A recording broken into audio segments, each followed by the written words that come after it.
Good evening. The Cypress-Fairbanks Independent School District Board of Trustees are now convened in a regular board meeting on Monday, April 11th, 2022 in the boardroom of the Cypress-Fairbanks Independent School District Instructional Support Center, located at 10300 Jones Road, Houston, Texas, at 6 p.m. I want to welcome the members of our audience and our television viewers to this meeting of the Board of Trustees. As the Cypress-Fairbanks Board of Trustees, we are here to set goals, listen to reports, approve budgets, contracts, personnel appointments, and make policy for the district. It is not the role of the board to make day-to-day operational decisions. The management and day-to-day operations of the district are the responsibility of the superintendent. We have policies and procedures in place to resolve concerns and issues. This is a public meeting of the Board of Trustees, not a meeting of the public. The meeting is open to all who wish to attend and hear the matters discussed. Audience members may not participate in the meeting outside of the designated agenda items for citizen participation or public comment. Disruption of the meeting by any person, including the audience, is inappropriate and will be addressed by the board president or the board's counsel as the meeting parliamentarian. Continued or repeated disruption of any board meeting by words or action may result in removal or loss of the privilege to attend the meeting. Prior to this meeting, board members received information related to items on tonight's agenda. Agenda items will not necessarily be listed on the notice. During the course of this meeting, the board may determine that a closed session is necessary. In that event, the board will meet in closed session to consider matters duly posted for this meeting as permitted by sections 551.071 through 551.084 of the Texas Government Code. These proceedings are airing live on Comcast Channel 16 and the district website. They will also be available as video on demand on the district website following tonight's meeting. For the video to adequately reflect the proceedings, I respectfully ask that you please refrain from talking while others are speaking and that cell phones are turned off, as I'm doing now, or in silent mode. Thank you for taking the time to join us this evening and for your interest in the Cypress-Fairbanks Independent School District. I would also like to take the opportunity to recognize our Community Leadership Committee members who are in attendance this evening. And we have Tana Lamb here, Ryan Irving, and also Ryan Irving. And I also believe we have a former board member, Bob Covey, also in existence. Thanks to all of you all for attending.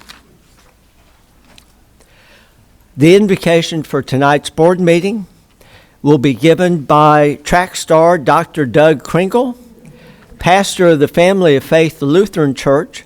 Working through Cy-Fair ISD, the Family of Faith has adopted Copeland Elementary School, where Pastor Kringle's wife, Amy Kringle, is thrilled to serve as an art teacher.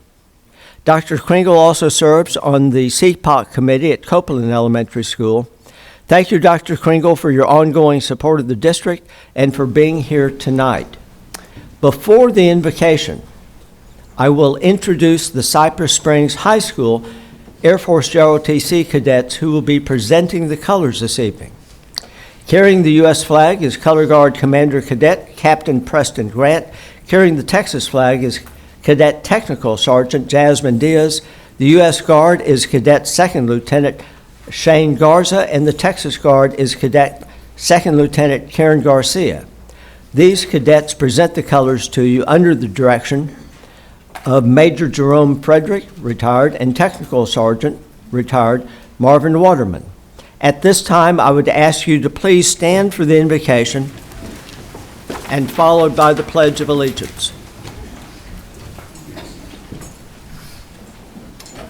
We make our beginning in the name of the Father, Son, and Holy Spirit. Amen. Lord in heaven, we thank you for blessing us with a successful superintendent fun run this last Saturday, blessing safety and the joy that was provided to our community and the scholarship fund. We thank you, Lord, also as we come to a day off Friday, that you would remind us of the word sacrifice.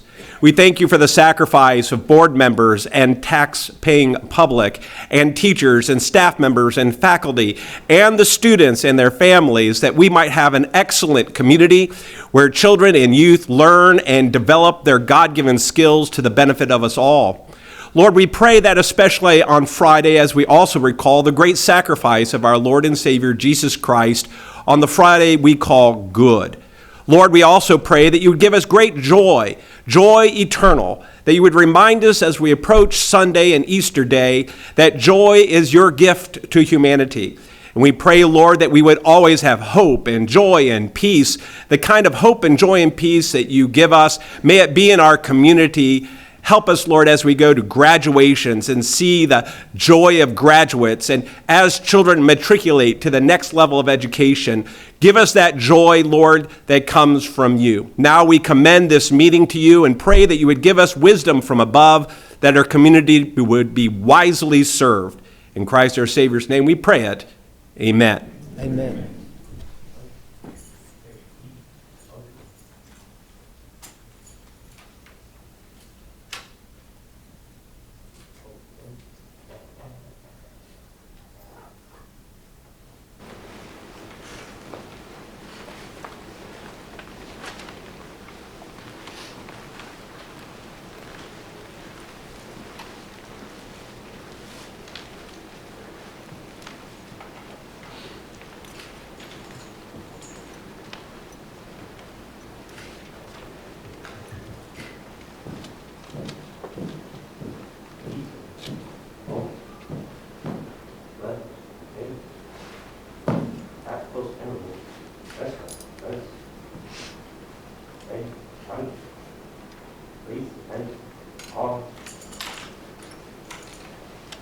I pledge allegiance to the flag of the United States of America and to the republic for which it stands, one nation, under God, indivisible, with liberty and justice for all.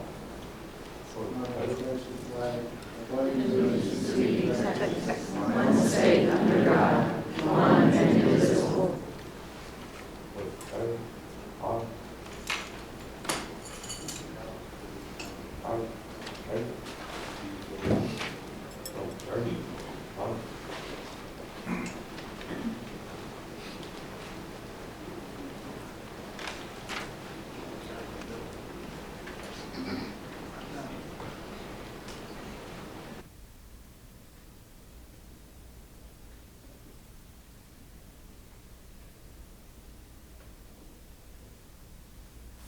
Please be seated.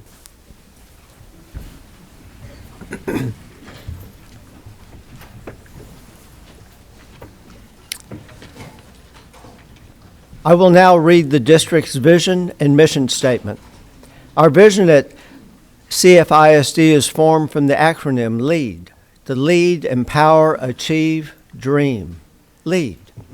Our mission is to maximize every student's potential through rigorous and relevant learning experiences, preparing students to be 21st century global leaders. We will now proceed with public comments. Agenda item 3A. Patrons who have duly registered per policy BED local may address the board and make public comments on an agenda item during or before the board's consideration of the item. The board may allow public comment on agenda items at all meetings. The board will continue with the remaining agenda after the registered patrons have had an opportunity to speak. Patrons who have registered to speak this evening may see the order of their names listed on the screens to your right and to your left. Before your name is called, please move forward and sit in one of the two reserved seats on the front row. And once again, to remind everybody, these are timed, and so when you have 30 seconds left, the yellow light will come on.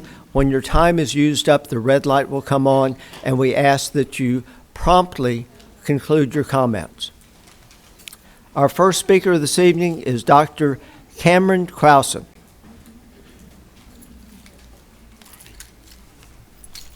All right, hi.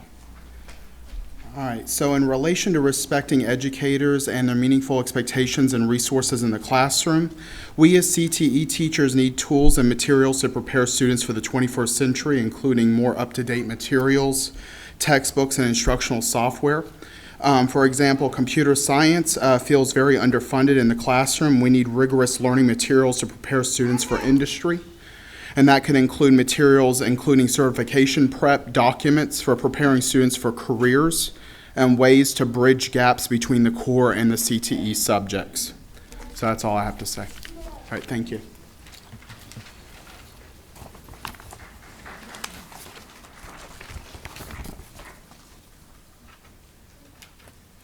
Our next speaker is Icy Mdiago.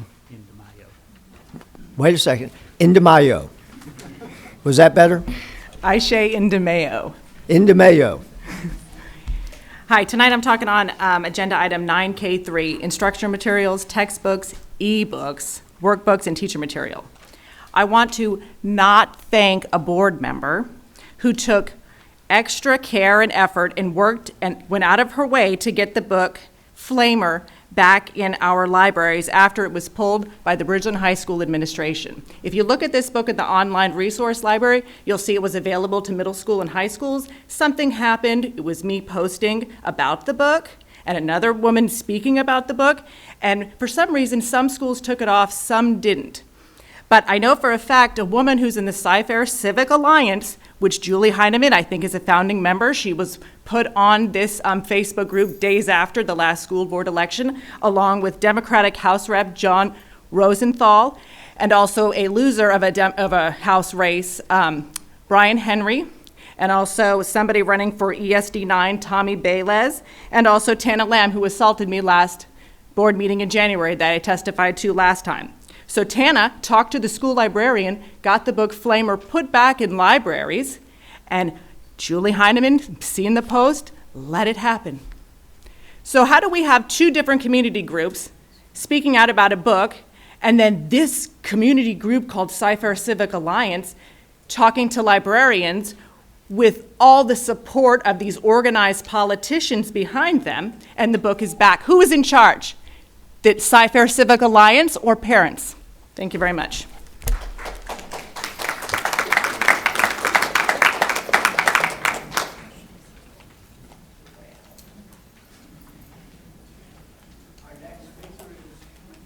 Our next speaker is Dany Ray Moss.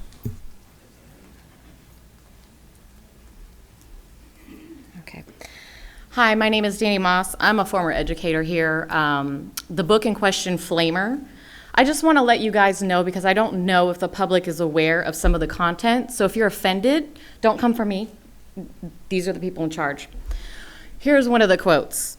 "Oh, sorry, I didn't know that you and Mr. Miyagi were an item. Have fun sucking each other's dicks, ladies. Fuck you, pencil dick." Okay, that's one of the many sexual references. Somebody else is going to speak later. There's a reference to drinking ejaculation out of a bottle in this book. But yet our leaders know about it and seem to think that this is acceptable and okay. This is in violation of Texas state law. This is harmful to minors. This is available to middle school and high school. We have proof and documentation. So as public, you need to let it know that this is what is this? We are a data-driven district. Okay, we go by facts. Where is the facts and evidence that this is acceptable or okay? What is it teaching our kids? Social emotional learning? Is that what's going on here? Because I'm going to go on a limb and say that that's not social emotional learning. I don't know what that is, but that's not it. Does it follow a TEAC? This is an ebook. Okay, this is available publicly to our kids. This is one of many books. So I suggest parents start standing up and getting involved. Thank you.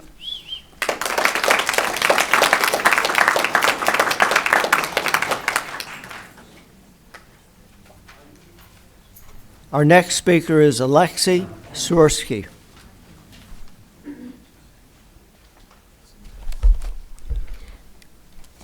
Yes, I am here to speak on agenda item 9K. Today, Commissioner of Education Mike Morath sent a letter to Governor Abbott saying, as noted in your letter, there have been several instances recently of inappropriate materials being found in school libraries. This is unacceptable, and the students of Texas should not be exposed to this harmful content. And he emphasizes the rights of Texas parents. TEA guidelines, I'm going to read some excerpts from their guidelines. The district shall recognize that parents hold an essential role in the education of the children and have the right to guide what their children read. All material should be appropriate for students. Texas Penal Code 4324 describes harmful material as material whose dominant theme taken as a whole appeals to the prurient interest of a minor in sex, nudity, or excretion and is patently offensive to what is suitable for minors. No library material should be used if it contains content that can meet the harmful materials standard, and some library materials are used in classrooms. Among others, books in Cypher ISD libraries, including one in middle school, include offensive books, Tokyo Ghoul, and Flamer. The legal responsibility for the purchase of all library materials is vested in the board. As board members, you can be held legally responsible for violating federal laws, including harmful to minor laws. Sentences can include lengthy prison terms. To encourage parental engagement, the district shall make the selection process of library materials readily available for parental review, with a list of all library materials posted online on the district's website, and the content of all materials available for district review during reasonable hours specified for such review.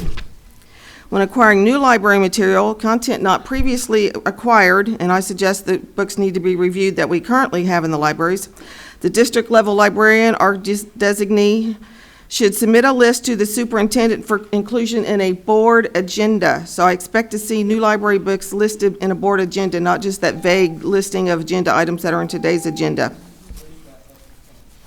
Yes, Please wrap up your comment. Texas law and TEA guidelines and State Board of Education guidelines hold the school board members responsible for not violating laws offending minors. I expect you all to adhere to these laws. Thank you for your comments.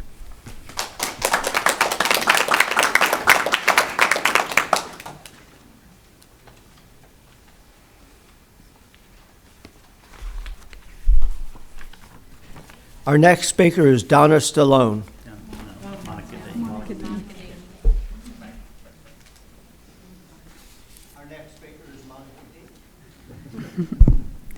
So last week I got a letter from the English department regarding an upcoming book choice, The Glass Castle.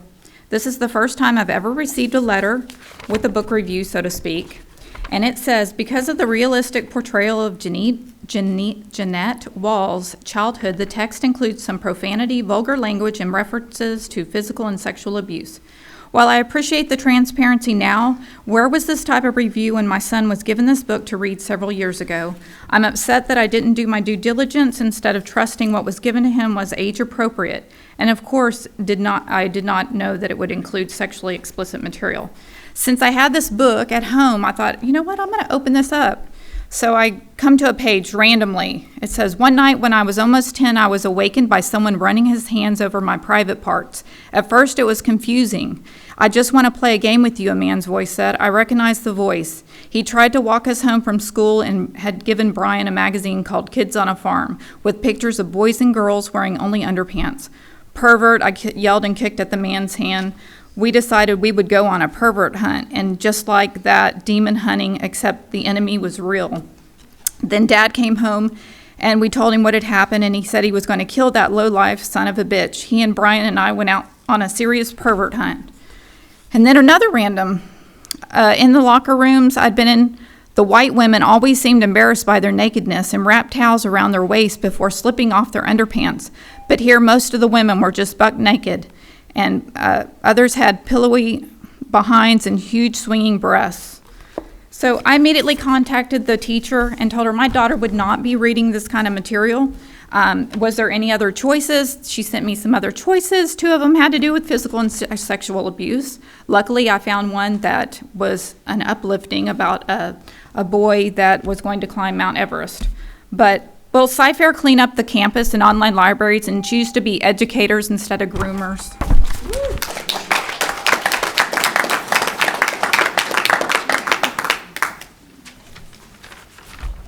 Our next speaker is Donna Stallone.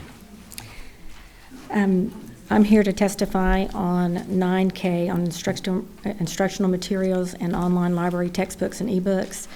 I I do have a concern about the Flamer book that is in our libraries. It seems to be somewhat controversial, and I need some clarification. I'd like to see some case studies which proves that this material and content is going to be helpful to our children. Just to read one page from the book, it says, it's a group of boys, and they're saying, we are each busting a load into this bottle. If you do not come, you have to drink it. Ha, ha, ha, ha. Give me that, I'll show you how. For clarification, for those of you who may not understand, that means he's going to masturbate and ejaculate into a Mountain Dew bottle. Mountain Dew. I don't know that I'll drink Mountain Dew again. I don't know how many of you are up to that challenge, but it doesn't seem to be very helpful in teaching our kids how to compete in a global market. Under the Harmful to Minors Act, if it is sufficiently sexually suggestive or it violates the harm to minors, it violates this act. Texas Penal Code Chapter 4324A2, if it describes harmful material that is utterly without redeeming value for minors, you're running things against the law. I'd like to see the data and the case studies that prove this material is educationally necessary, how it will improve our social dilemmas that we have, and how this content will help our children compete in a global market, and I'd like to see it before our next board meeting. Thank you.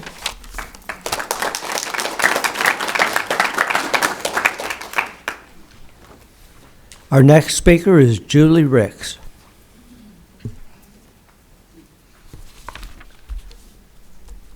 Hello, I'm speaking on 9D. The board will consider approving reinstatement of its financial. And my answer is no, absolutely no. Funds available programs are not free. They come with strings attached, and Cy-Fair already has satisfactory funding for its needs and doesn't need to be beholden to any group. Where's the accountability should the board give authority and sole discretion to the superintendent? 9F, it's about getting funds for COVID-19 or something. My answer is no longer a crisis or a threat, doesn't belong as part of education, and needs to be left exclusively to the medical profession. 9D is about funds for teachers and employees. Cy-Fair absolutely needs good teachers, and they definitely should be compensated accordingly. But the good teachers are being run off because leadership doesn't have their back as far as academic standards, respect, and discipline. Under current leadership, the bar has been lowered from keeping and recruiting teachers of moral values with a focus on academics to those willing to embrace a woke agenda that focuses on racism and sexualization of our children. To create an atmosphere and have the best teachers in Cy-Fair, the leadership must return to the focus of academic excellence and the curriculum overhauled back to the foundation of basics. Thank you.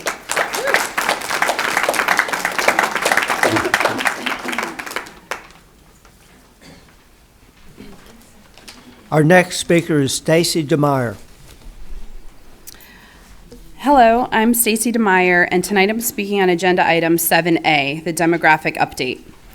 Pass's presentation on Thursday night was incredibly insightful. I don't know where y'all will be 10 years from now, but I'll have one student in 7th grade, one in 10th grade, and one a few weeks away from graduating high school. For the next 15 years, I will have at least one student in CFISD, and so I'm highly invested in the future state of our school district.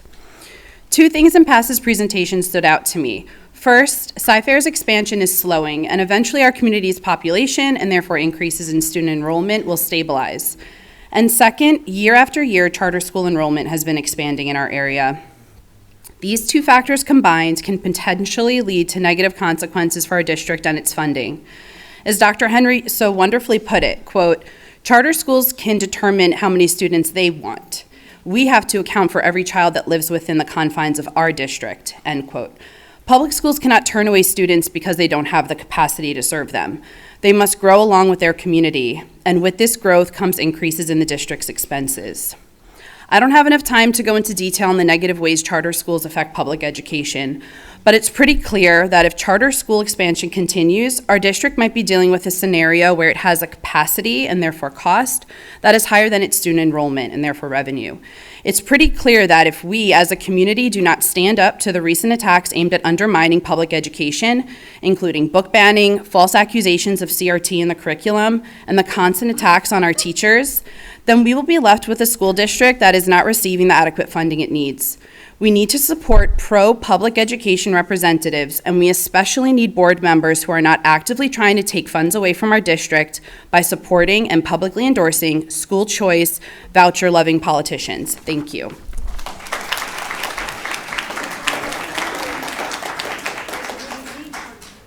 Our next speaker is Dr. Tara Cummings. I want to thank the district and PASA for the incredibly comprehensive, informative, and fascinating demographic report presented at Thursday's work session. I can't imagine how complicated and ineffective long-term or even short-term planning would be without that kind of data.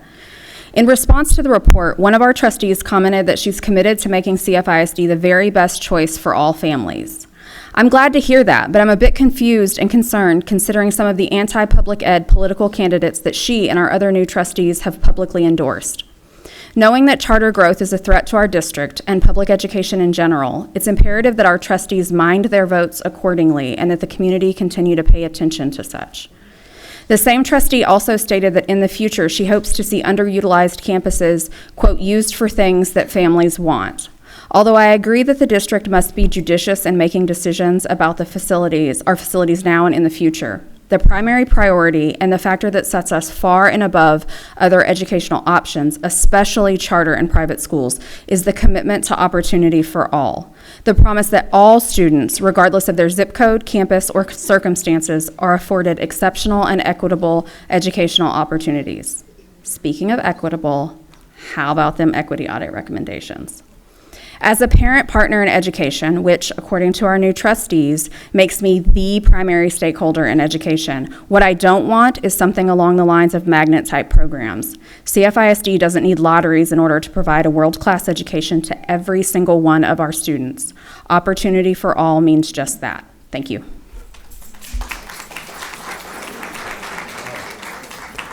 Our next speaker is Judy Duhan.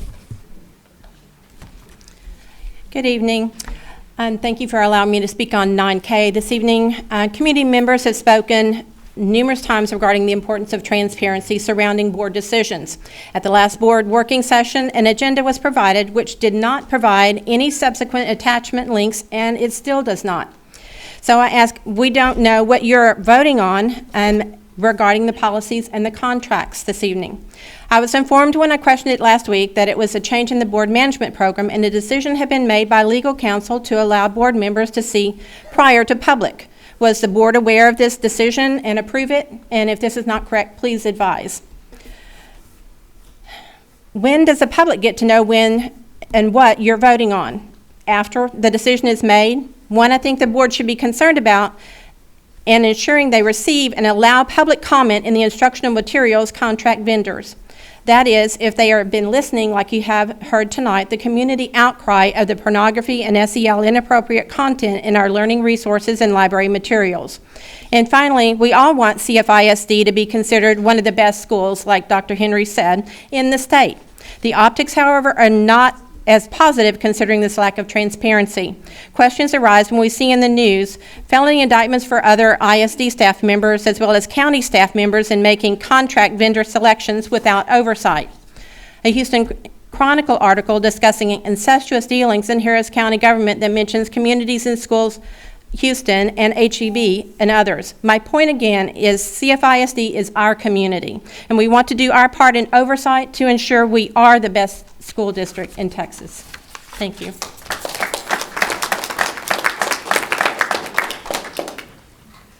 Item 4A under the recognitions portion of the agenda was presented at the board work session on Thursday, April 7th, 2022. We will now proceed with items 4B through 4E under recognitions.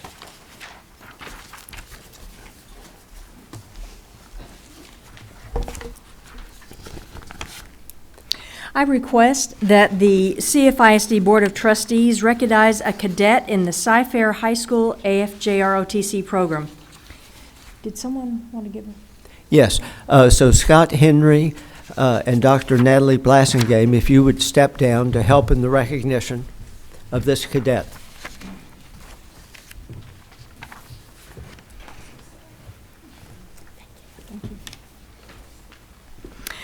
The Cy-Fair High School AFJRTC program services students at both Cy-Fair and Bridgeland High Schools.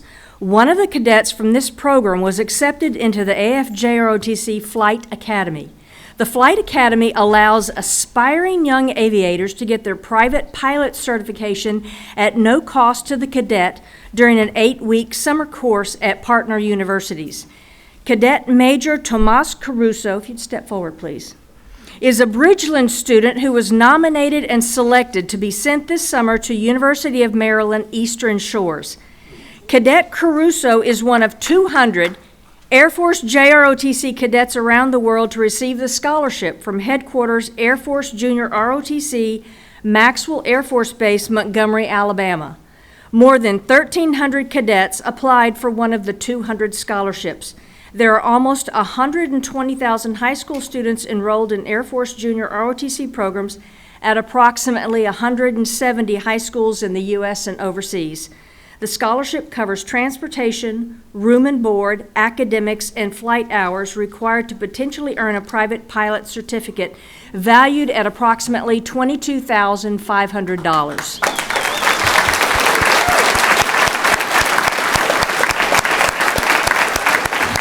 The instructors are in the audience, and would the Captain Scott Thomas and Senior Master Sergeant Michael Claiborne stand, please?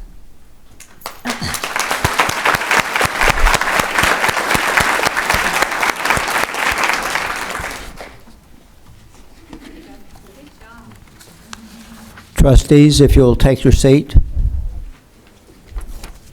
Thank you. Luke Scanlon and Julie Heineman, if you will help recognize our next cadet, please.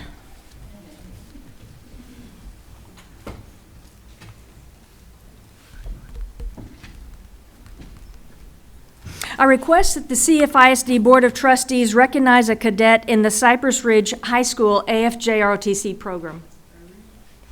From the Cypress Ridge High School JROTC program, Cadet Donnie Ho, would you come forward, please? Received a 3-year Army scholarship worth up to $100,000. The instructors are Lieutenant Colonel Hyder Khan and Senior Master Sergeant James Core. Would you stand, please?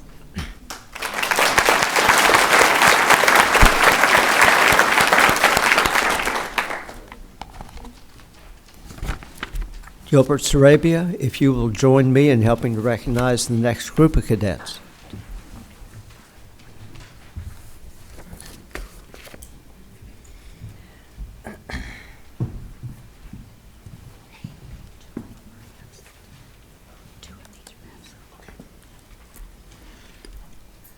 I request that the CFISD Board of Trustees recognize the Cypress Falls High School Air Force JROTC team who obtained exceptional significance in their participation at the Cyber Patriot competition, which is open to high school cadets worldwide. Cyber Patriot is the Air Force Association's National Youth Cyber Education Program created to expose and inspire K-12 students toward careers in cybersecurity or other science, technology, engineering, and mathematics industries and disciplines. The competition consists of a series of simulated cyber threats to computer systems.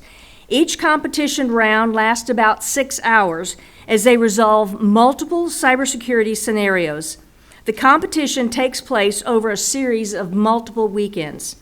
The Air Force JROTC program at Cy Falls High School fielded a team in the Cyber Patriot 14 competition that competed against approximately 1,850 other teams worldwide.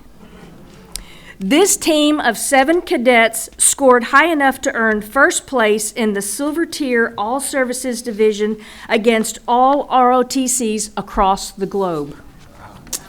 Students, when I call your names, would you please come forward? Sarah Medina.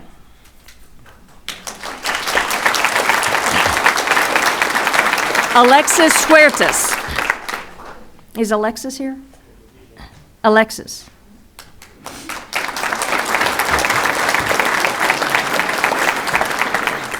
Itzel Hernandez.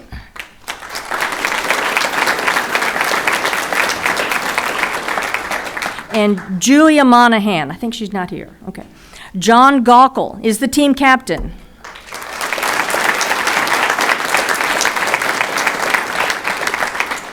Logan Estrada, I think he's not here, and Abigail Martinez.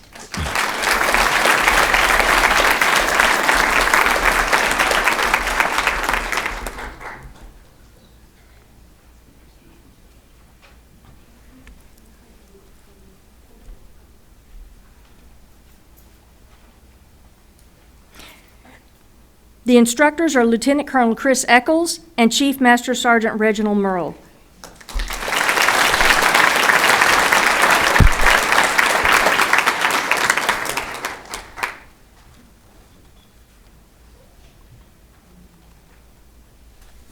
Thank you.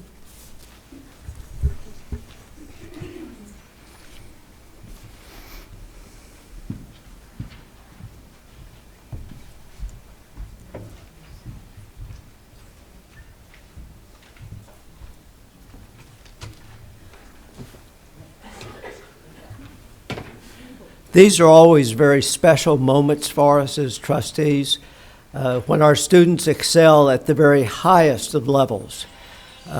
Congratulations once again to all of our students that we recognize this evening. The superintendent will make remarks and announcements including the honors and achievements earned by staff and students in recent weeks. Dr. Mark Henry. Thank you, Mr. President, trustees, CFISD audio-video production students, in collaboration with our district video production team, recently compiled a highlight of CFISD happenings in the month of March. Please enjoy this brief video that illustrates how CFISD is bringing out the best.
As that video shows, there's lots of great things going on in Cy-Fair ISD.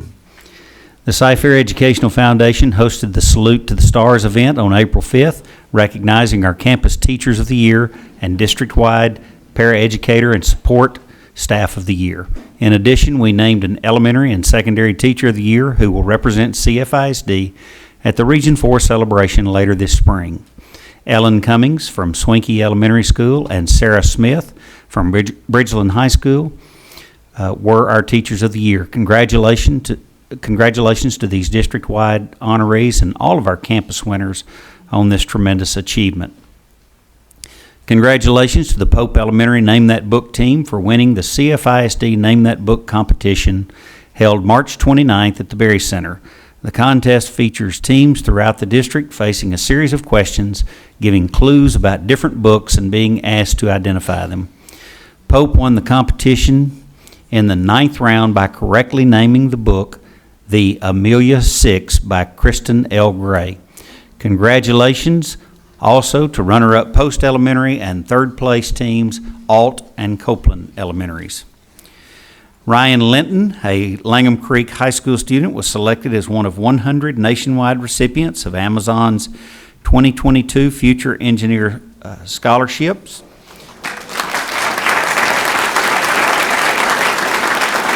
It was valued at $40,000. In addition, Ryan will participate in a 12-week paid programming internship at Amazon after completing his freshman year of college. Julie Heineman, Board Vice President, was elected to the Texas Association of School Boards Board of Directors in an interim position representing District 4, Position 5. Thank you, Julie, for representing CFISD at this state level. I would also add, there's not any video on it, but we had a very successful Superintendent's Fun Run this past Saturday. It's become a great community event, and I have stated that as important as it is of raising scholarship money for students, it also helps bring our community together. One of the things that we strive to do is to have, even though we're a large district, we try to function as a small town. So I thank you all so much for coming out. We raised enough money that we made a presentation to the Cy-Fair Educational Foundation of $125,000, which was certainly our great team here in CFISD that helped put it all together. So just thank you, community, for always supporting CFISD and for seeing the good in us and for helping us bring out the best. At this time, I'm going to turn it over to Roy Garcia, who has a couple of announcements to make. Thank you, Dr. Henry. President Jackson and Board of Trustees, last month we announced Laura Ann Novoskinski as our new principal for elementary number 57, and tonight we are excited to introduce two new principals to you and to our CFISD community. We will begin with Kirk Elementary. I am happy to introduce Katie Ford as the new principal of Kirk Elementary School. Katie earned, you can go ahead and clap, yes.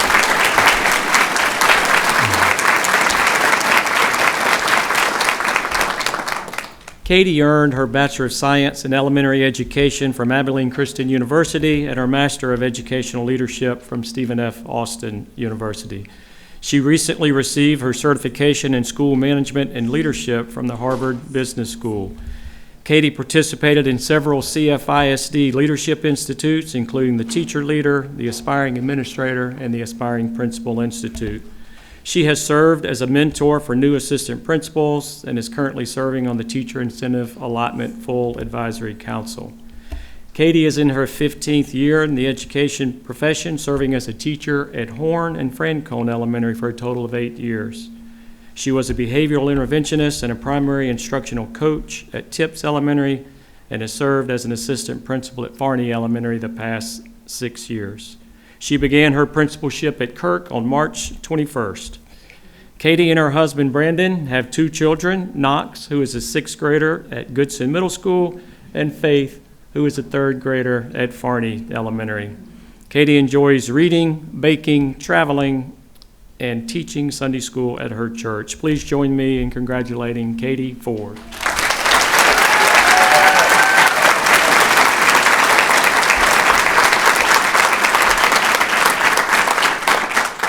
President Jackson, Board of Trustees, and Dr. Henry, I am honored to serve as the principal at Kirk Elementary. And if I could say anything about my past 3 weeks there is that I've learned that the staff at Kirk Elementary have the biggest hearts for serving their community. And I am thrilled to get to work with them each and every day to prepare our students learning today to lead tomorrow. And I want to thank them for being here to support me tonight. They're right over there, so thank you.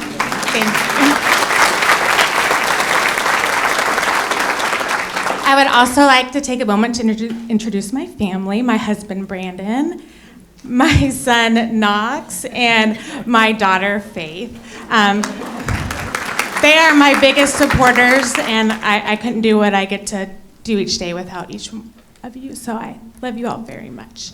I also want to say thank you to my Farney family for being here and growing me as your leader for the past 6 years. It has been an honor to work with each and every one of you, and I know that we will continue our relationships forward.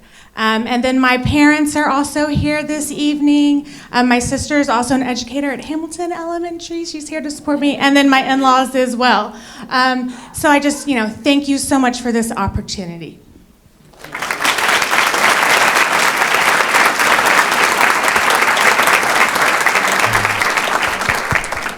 Thank you, Katie. Our second principal to introduce this evening is our new principal for Andre Elementary School, Carmen Lozano.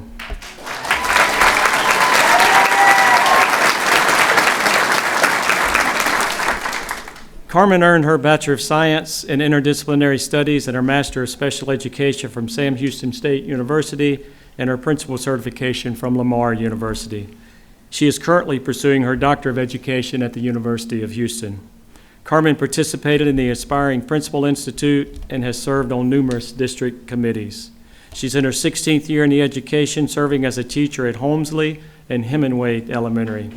She served as an educational diagnostician at Andre and Aragon Middle School. In addition, she served as an assistant principal at Truett Middle School and Cypress Park High School. She also began her principalship at Andre on March 21st. Carmen and her husband Abe have 2 daughters, Annabella, who is a 7th grader at Aragon, and Christiana, who is in the 5th grade at Burks Elementary. Carmen enjoys spending time with family and friends, hosting cookouts, watching sporting events, and crafting. Please join me in congratulating Carmen Lozano.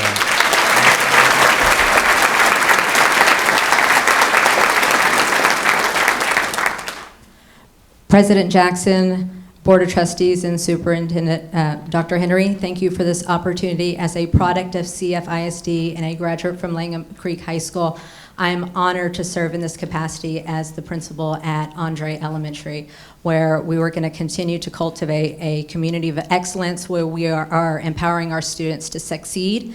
I would like to thank all the principals that I've had the opportunity to work with and their leadership, as well as my colleagues. And also, in addition, my support system.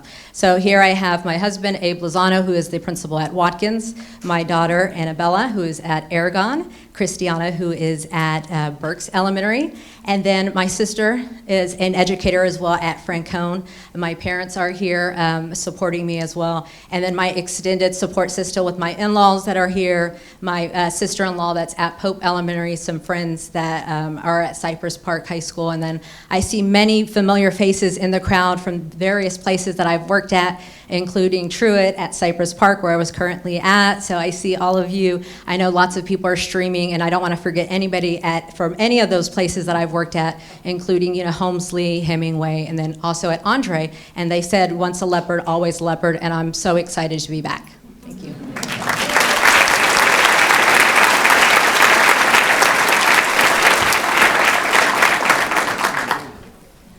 Normally, we would take a break at this point in time, but we aren't going to because we have another item of business of significance that we need to address before we do that. Before we proceed with board comments portion of the agenda, we will review the addendum that was posted to the April 2022 board meeting agenda on Friday, April 8th, 2022. The addendum. The board will consider approving the name of elementary school number 57. Dr. Mark Henry will make a recommendation. Thank you, Mr. Jackson, trustees. And I'll just say this, when this particular person, who I know it's still a huge secret, when I call their name, if they would stand up while I kind of read a recap of their career. It is my pleasure to recommend to you Leora Sue McGowan.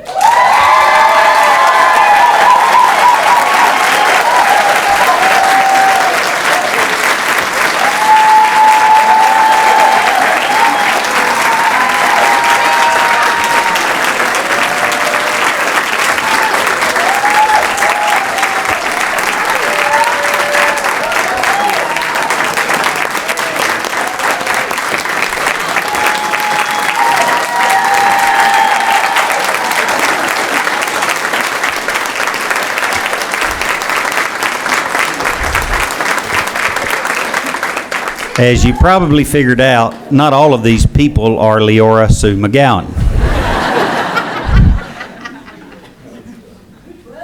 I recommend her as namesake for elementary number 57. Sue spent 26 years working in CFISD prior to her departure in 2012. During her tenure in the district, Sue served as a mentor and role model for numerous campus administrators. Sue's education career spanned 40 years, starting in 1974.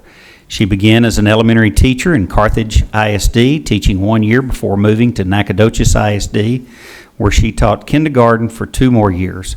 Her career brought her to Houston ISD in 1977, teaching a year at Crockett Elementary School before transferring to Wainwright Magnet School, where she taught 8 years. Sue arrived in CFISD in 1986, teaching 1 year at Holmesley Elementary School. She then transitioned to secondary education, teaching 2 years of reading, English language arts at Lyby Middle School.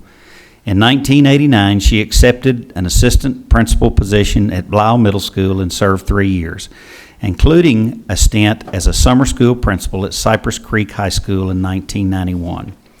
In 1992, she opened Hamilton Middle School as the campus principal and served 13 years. She was named the inaugural principal of Cypress Woods High School in 2005 and opened the district's 8th high school campus in the 2006-2007 school year. She remained at Cypress Woods until 2011, when she resigned to take an educational leadership position in Illinois. She closed out her educational career as an assistant superintendent for East St. Louis School District, serving from 2012 to 2014. During her time in CFISD, McGowan helped Hamilton earn exemplary status from the state accountability system for more than 10 years. She in turn built Cypress Woods into an exemplary campus and branded the 212 spirit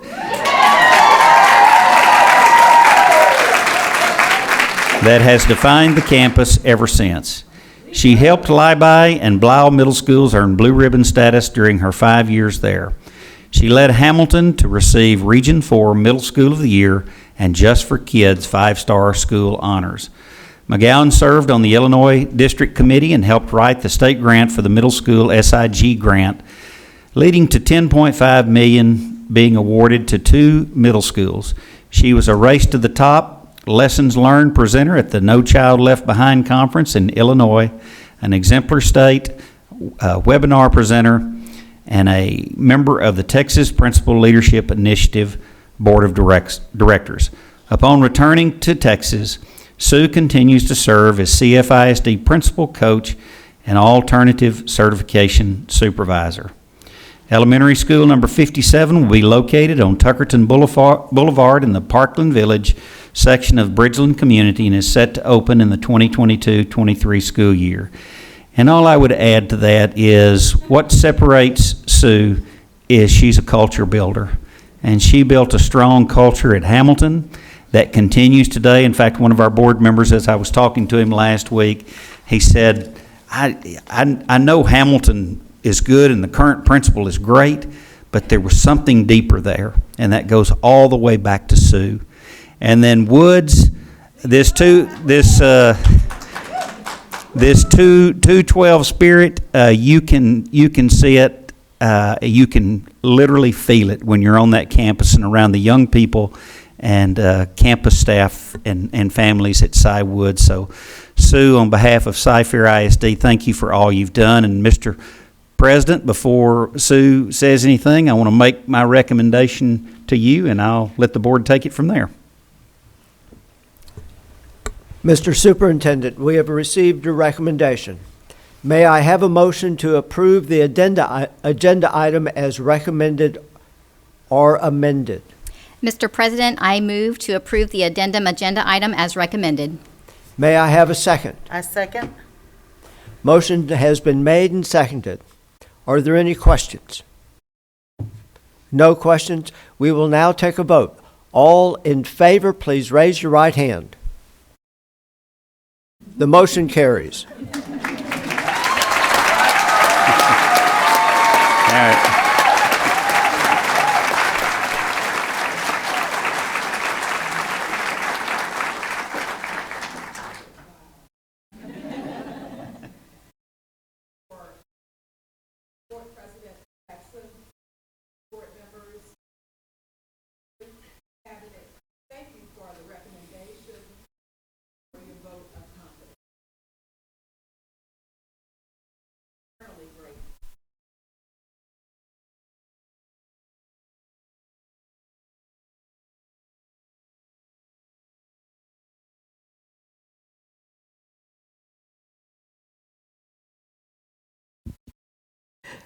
To become a namesake of a school.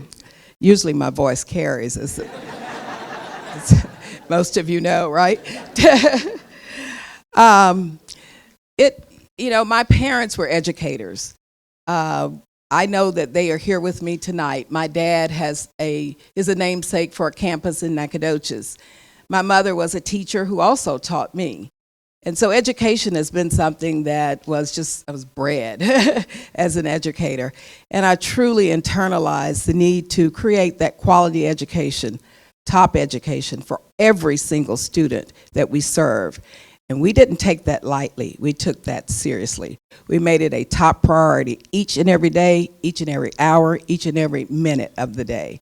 And I think it was reflected in the good things that happened on that campus, campuses academically, athletically, fine arts, the whole thing. Kids knew that they could belong to things, and they did a great job of being active and being supportive. The Wildcats and the Tigers were just their quality and 212. And they know it and they knew it.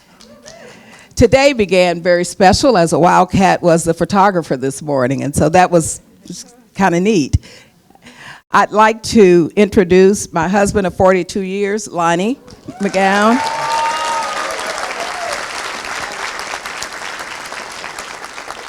My sister, a retired teacher from diagnostician from Cypher, Jerry Flowers. My niece, Tony McDonald. My nephew, Eddie McGill. My nephew, Derek Reeves, and his wife, Rachel. Wow. My cousin, Kim Porter, and Kinley. You know, we all have extended families. I have families, okay? So my very best friend from 3rd grade is Dorlin Norris and her husband, Jerry. My goddaughter, Demetria. And get this, people, I have to go here next because I have my divine interventionist on earth and my spiritual leader, Father Bruce from St. Cuthbert Episcopal Church, and his lovely wife, Catherine Bonner.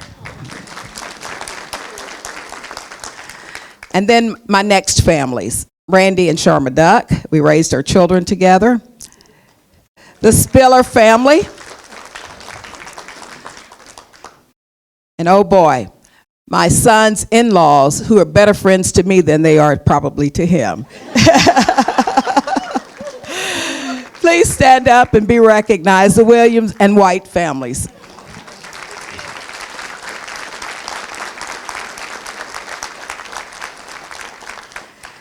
To all of you who have allowed me to pour into you, and to all of you who have poured into me, I say thank you. The Ogwimake family, also an extension of my family, with the godchildren of the girls. And also, I'm just looking. Most precious community service leaders and great community support for Cypress-Fairbanks ISD, my sorority, Alpha Kappa Alpha, Alpha Alpha 8 Omega chapter of Alpha Kappa Alpha. Thank you, Saros, for being here. I wanted to be sure that I did that appropriately. People that I have mentored and people who have mentored me, I see among the groups tonight, and I thank you for that. And oh boy, while I'm the namesake of the campus, the story and the journey was ours. Thank you, 212 Wildcats, please stand. And Hamilton Tigers, please stand.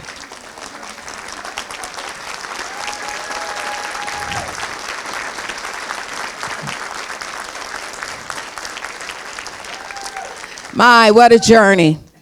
Lots of hard work. We worked hard, we played hard, we loved each other, we cried together. We built something very special. And it wasn't about Sue McGowan, it was about us. And we're still on that journey as I watch each of you grow, and I do stay connected so that I know I expect that the same thing, that same quality standard will be held throughout. Thank you for all you have done, and thank you. Wow, God bless me with all of you.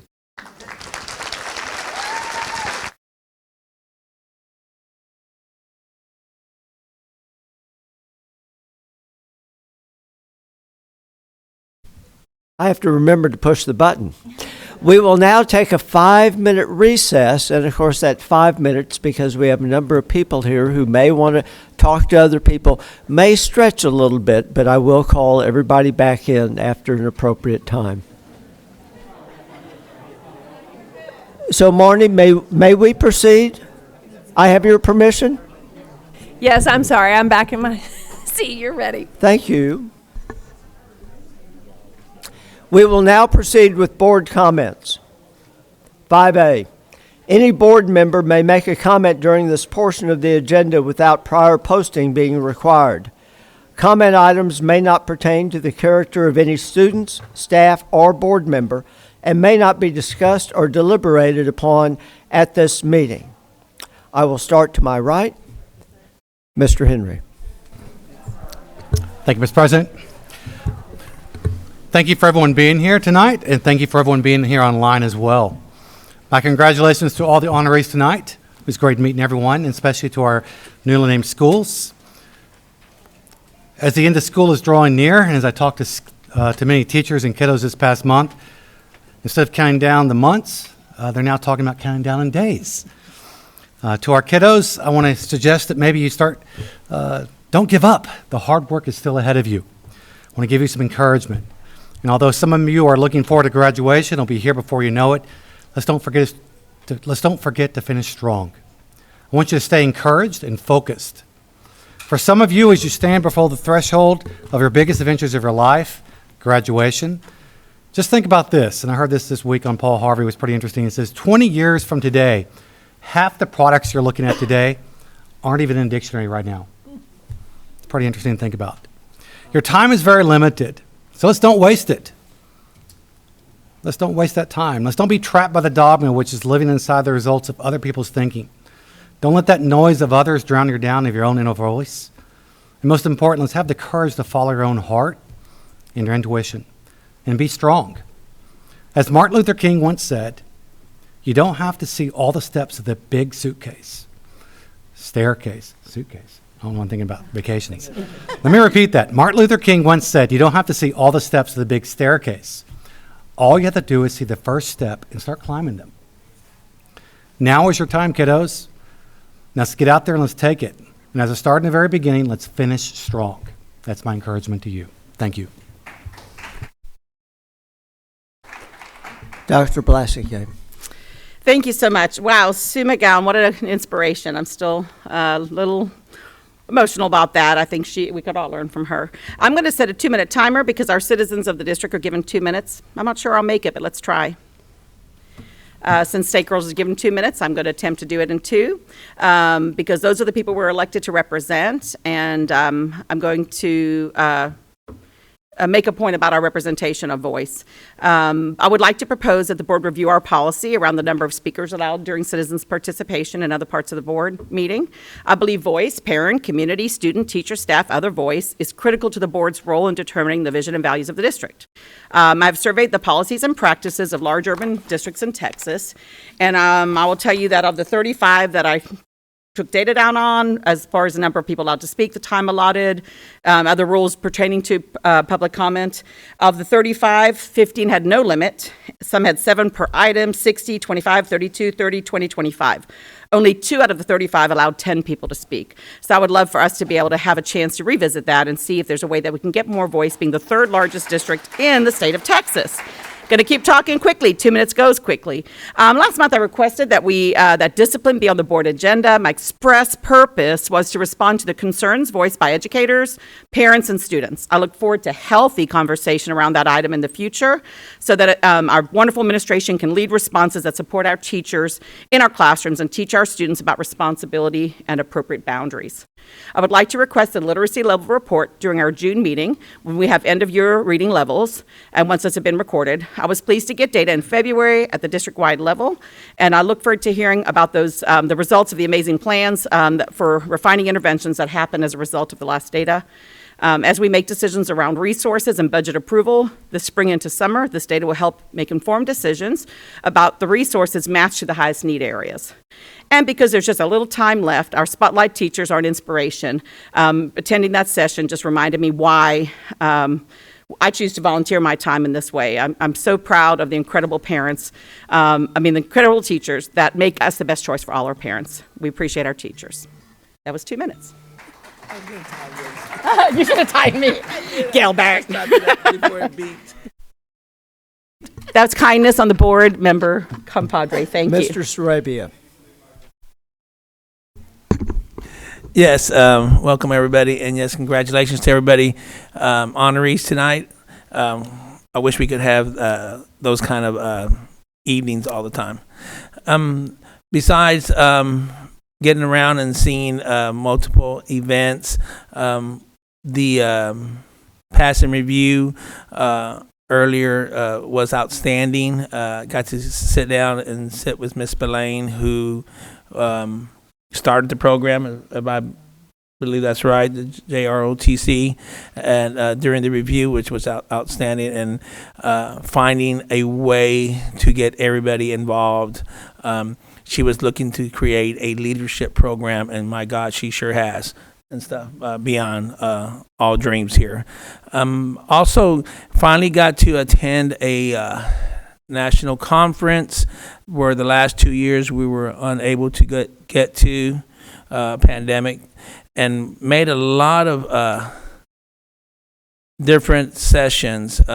Spoke with fellow trustees and educators from Washington, Oregon, of course California where we were at, Utah, Dakotas, Wisconsin, Illinois, Maryland, Georgia, many other states, and we asked a lot of the same questions, and it was nice getting together to go over the challenges that we face, but it was really good thing to have attend. I want to brag about our admin team here, our leadership team here, Dr. Linda Macias. So on the fourth day, at 8 o'clock in the morning, when everybody is leaving the conference, was their time to present. CFISD was going to present on behalf of the College Academy here we have in our district.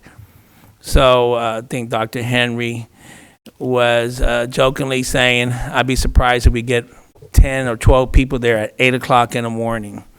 As me and Natalie were passing out the programs at the doors that they entered, I was astounded. Around 8:15 to 8:18, I counted around 48 representatives from around the country attending their presentation on the College Academy, and it was superb. Again, it brought a tear to my eye. This program that Dr. Macias had started with the help of the district and the team here, the kids are graduating with their associates, and shall I spoil your thunder, or are you going to say it about higher? No. Go ahead. So as we look for substitutes and this time of need, we are actually employing the students that graduated last year as substitutes now because of their associates. Oh my God, it was like the questions that came up to Dr. Macias and the team after the meeting, and they stayed after to answer more questions from people around the country. How did you start? She had every answer there was for how you started this program, where it was funded at, A, B, C, all the way down to Z. It was extraordinary, and I'm so proud to be there as a CFISD trustee, because we were in the limelight again. And to you, Dr. Macias, and the team, Dr. Tom Jackson presented along with Dr. Henry, and he had at the end of the session, the next team coming over was from North Carolina, and they had kind of the same accent, so they kind of figured they had the same kind of family somewhere along there, though. But by God, it was a proud moment, and I can't tell you how proud it was of attending that conference and seeing the team succeed in means that I never thought of before, though. Congratulations, Dr. Macias and the team.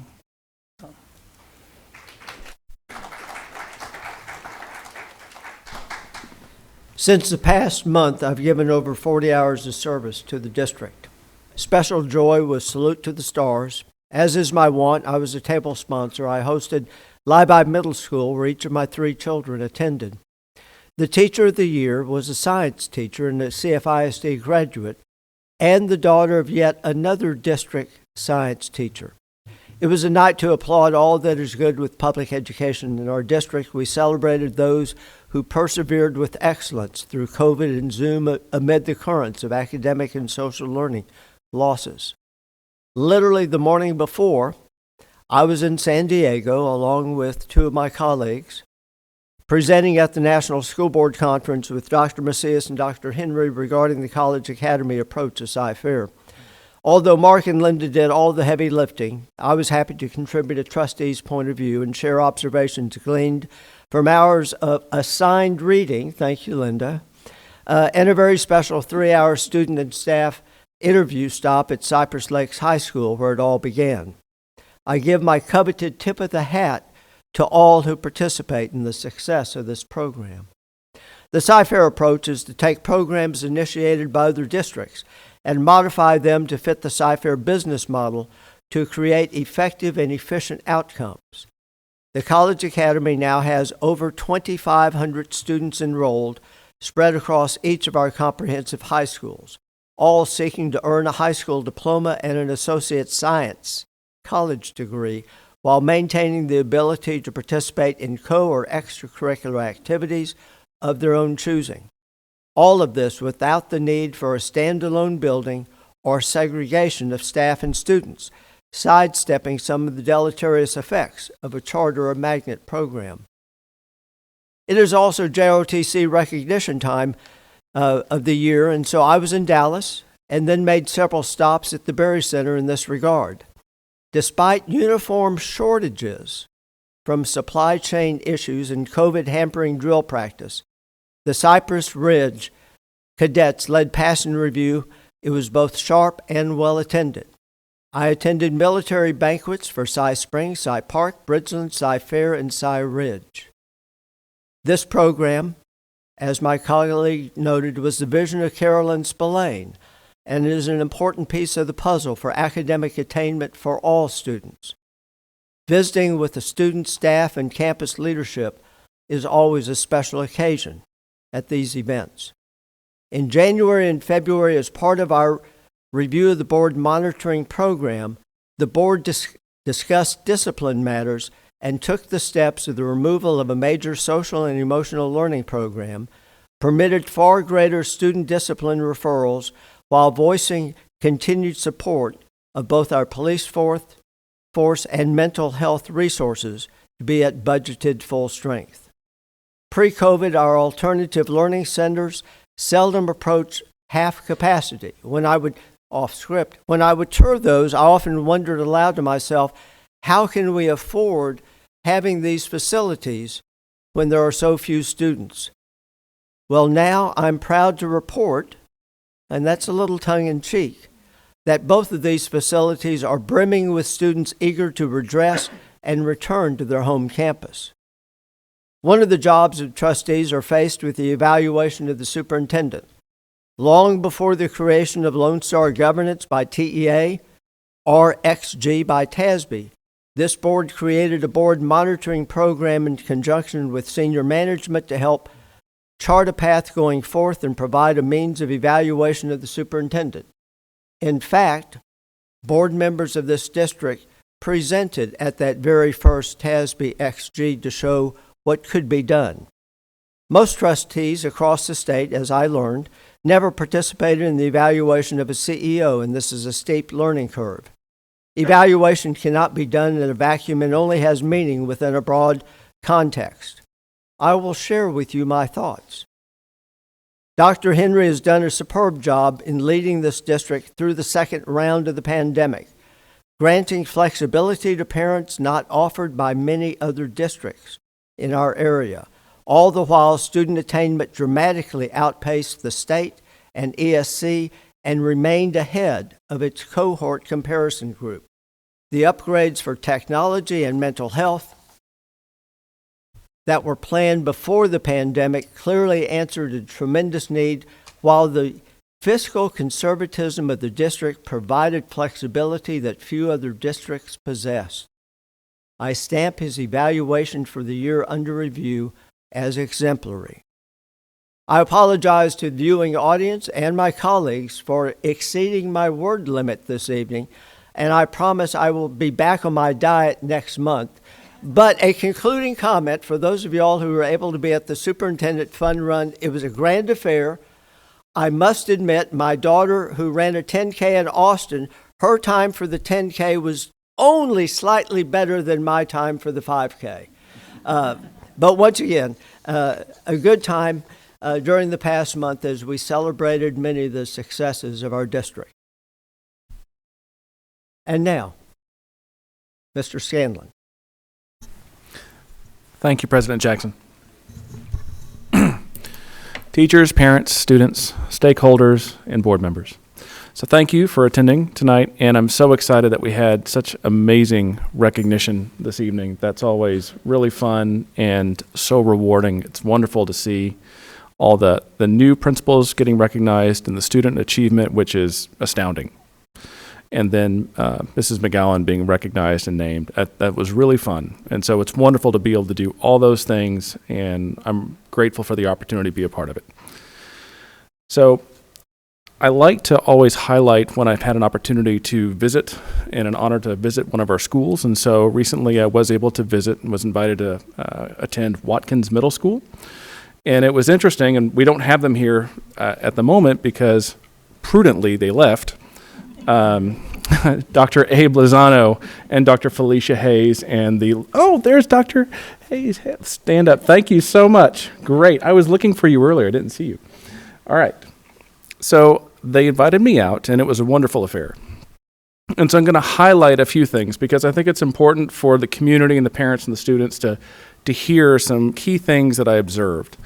And so during our tour, Dr. Hayes and Dr. Lozano, they showed me around some key aspects of how they think about a classroom.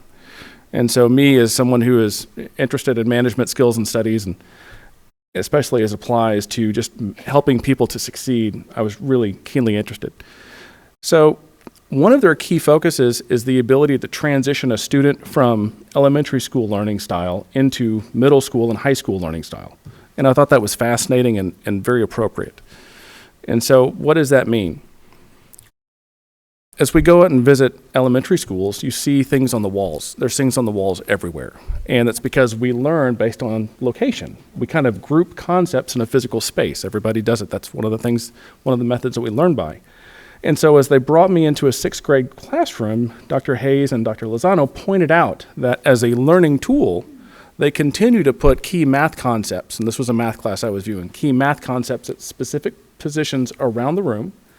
And they were consistent in the way that they would do that so that the students who have been used to learning in an elementary school environment and used to that method of being able to look at certain spaces to gain ideas and help reinforce constructs, that they could look at a spot on the wall and use that as a trigger of how something should work. And so I thought it was remarkable that they're so aware that they need to help students make that transition from how you learn in elementary school to middle school, and they on purpose made steps to make sure that that happened. So I thought that was wonderful, and I really appreciated that. Next. So we discussed, I asked them, how do you support your teachers? And what's the focus that you have? And so we agreed that it's really an upside down pyramid, that they viewed them as a leadership team, viewed themselves as someone who's supporting all the teachers. And I know that that's a common element, but it's always great to hear. And they showed the process that they use to support their teachers. And I asked, what does that look like from a practical standpoint? And so they showed me the data that they had on scoring for students in a specific classroom.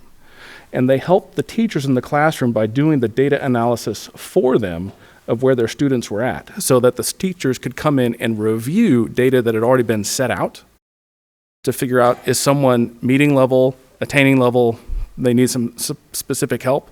And it enabled the teachers to have an additional data point on top of what they practically know day in and day out with that student. It helped give them a data point that they could choose where to focus and what concepts to focus on. And so, Dr. Hayes, that was a wonderful process that you led us through. And there was another component that they wanted to mention, is that coming out of COVID and now this year back from COVID, most of our teachers, especially, well, all of our teachers, it's been hard, and that's an understatement, and it is, it's not to be trite, and I don't mean to say it lightly. It's been really challenging.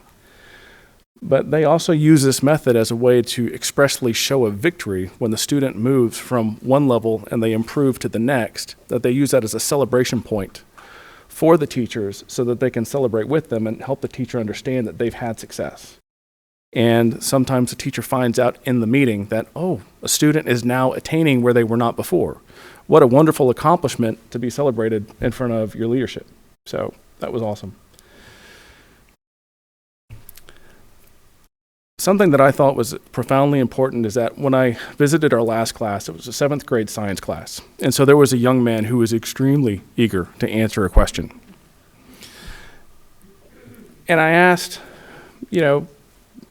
I made a comment. I said, man, that student is just, he's so bold and courageous.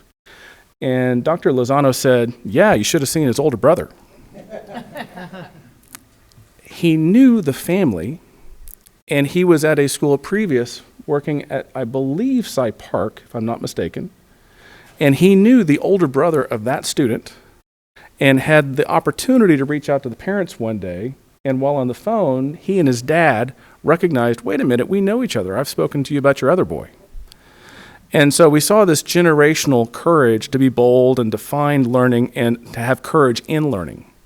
And so on that point, Dr. Hayes and Dr. Lozano brought forth a key idea that they have in the way they approach education, in that, and I want to get this correct, they stated that we need to instill a belief in our students that they can learn right now. That foundational skill was so important. And I can think in my own life growing up, there's many things that I failed at. And we're not going to go down the list.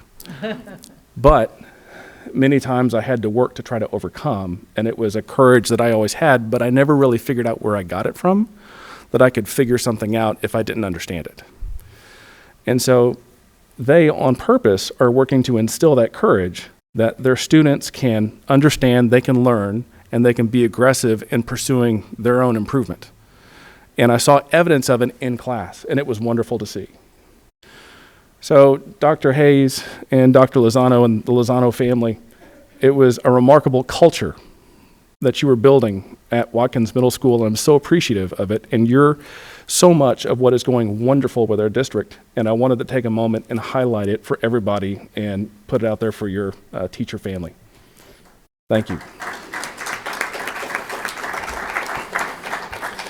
And so in closing, as we're coming to the end of the year, and for our teachers, know that we're listening and that we are behind you and that we will find creative ways to continue to support you. For our parent community, we're looking for better ways to engage, and we're going to continue those conversations and take action on them. And so we look forward to ending this year very strongly and then getting ready for our next year. Thank you.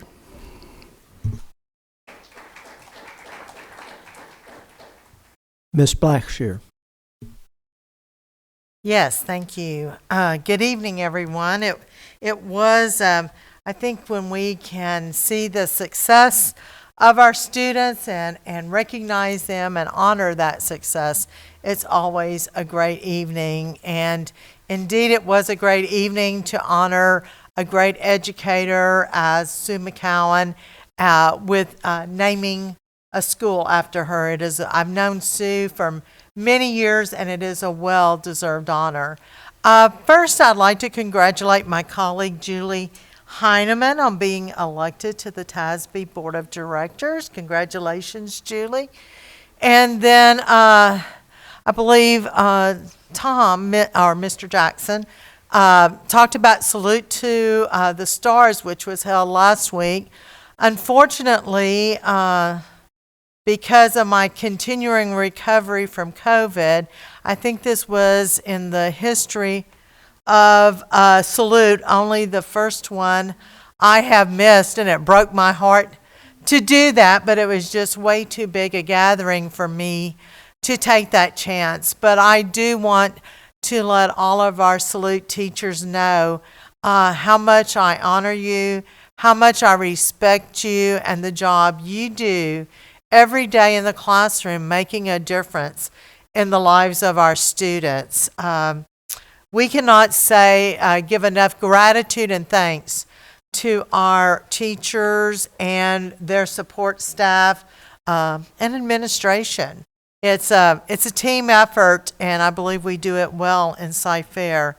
I also want to congratulate another successful Superintendent's Fun Run. I've been around so long that I remember when we first started that, and I have to share with you, I've been on the board of the Cy-Fair Educational Foundation probably for about 30 years now, but that was the brainstorm of Dr. Henry.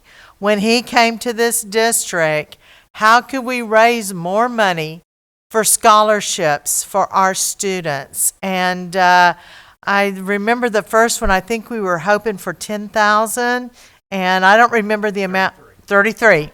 And just look where we have grown and gone. I mean, gosh, $125,000, how many scholarships that will endow, and what a difference that will make in the life of graduating students from Cy-Fair ISD.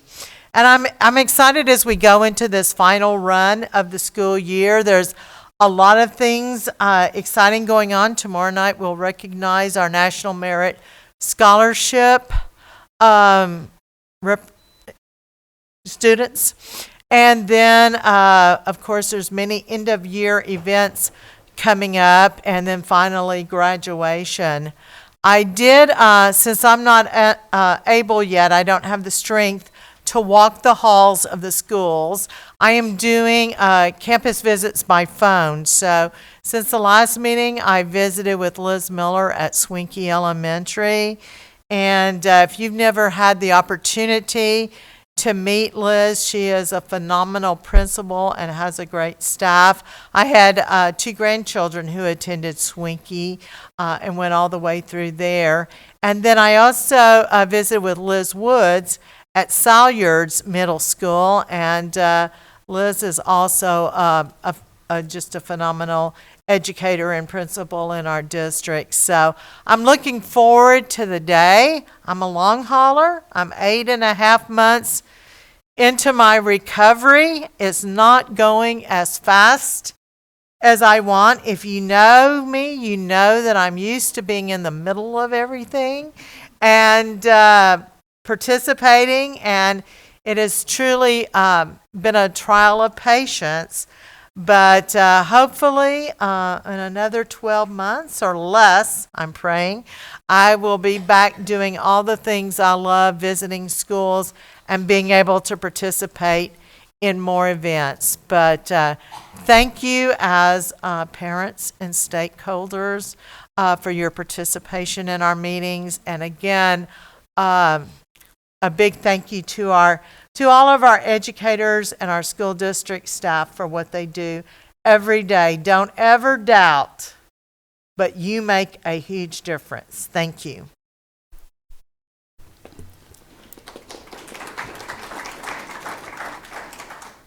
Ms. Heineman. Thank you. Okay, I'm going to admit something that may seem weird, but here it goes. I actually go back and watch the board meetings on the district website. Does anyone else do that? Oh, yeah, okay, I'm not alone. Excellent. I find that I may learn something that I've missed, or I hear something differently than I did the first time. After reviewing the work session on Thursday night, I want to extend extra thanks and gratitude to our Chief Financial Officer, Karen Smith, and her incredible team for the hard work they have put into ensuring we have access to federal funds sent to Texas for the benefit and needs of our students and teachers. This has taken countless hours and strong financial acumen while also maintaining the high standards of transparency and accountability expected by the federal government, our state government, the TEA, this board, and our community. Our district has repeatedly received the highest rating by the state, from the state, for financial responsibility, integrity, and cost effectiveness. Many folks may not realize that fact or not be aware of that fact, and maybe sometimes we take it for granted. So that's why I wanted to recognize you this evening. Highlights since the March board meeting: I did attend the first board of directors meeting for the Texas Association of School Boards. TASB is a nonprofit governed by locally elected community members, business people, parents, retired folks from across the state. This organization provides relevant, cost-effective services to over 1,000 school districts in Texas so that we can offer exceptional educational opportunities to the 5.5 million students in Texas. I'm honored to serve on this statewide board and to represent the Cypher ISD community. I also have visited several times the Carlton Center, which is a specialized program serving students with disabilities, including life skills classes and specialized vocational programs. I have been honored to work with them in their courtyard garden and to support their craft show. A couple of times I've had coffee with a CFISD cop at a local coffee shop. These are outreach events that our police department has been holding. In addition to Coffee with Cops, they're also hosting Junior Police Academy summer camps this summer, and the Explorers program, which is an after-school career education program for high school students who are interested in careers in law enforcement. They're also having an open house on Monday, April 18th. I appreciate that our CFISD Police Department is working so hard to build those positive relationships with our community. I snuck in and visited for a little while the Wilburn Elementary School Spring Festival, which was so much fun, so many families having fun. And I also attended the Salute to the Stars Teacher of the Year Awards. The videos that are shared at that event are so moving when we hear our teachers sharing their why they work with kids, what motivates them every day. It's so empowering and inspiring and encouraging. They truly do make a difference every day, as Ms. Blackshear said. Lastly, the Superintendent's Fun Run that was held this Saturday, perfect weather. It was a huge success. It was such a joy to see literally hundreds of families and thousands of people having fun together outside and enjoying that time together. I especially love seeing all the student volunteers on the 5K and 1K courses. They were wearing their athletic jerseys and their school colors, and they were cheering for everybody, and you could see the little kids looking up to those awesome big kids on the run. In case you missed it, there was a very special group of student volunteers who were working the 5K water station. As runners went by, they cheered, "Do it for Dr. Henry." And let me tell you, when Dr. Henry showed up at the water station in person, it was like a celebrity had arrived. It's nice to see how appreciated and admired our superintendent is by students, not just the band kids, but the athletic kids too. I love seeing the different campus teams taking photos together and the student groups performing. It was fun. It's so fun when kids see their teachers outside of school. Yeah. It's just like, oh, it's another celebrity sighting. I enjoyed visiting with so many parents and families and employees. Everyone was having a great time, and it just felt normal. It felt like old times. When it comes to citizens' participation, the Fun Run and the Family Festival is the best kind. Thank you.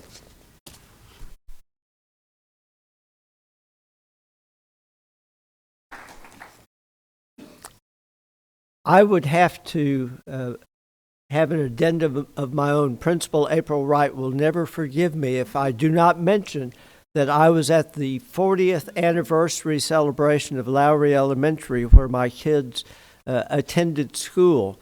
I moved into Copperfield before Lowry was actually built, and Longenbell stopped at the bridge. I did wear their T-shirt that night to one of the military banquets underneath my formal attire.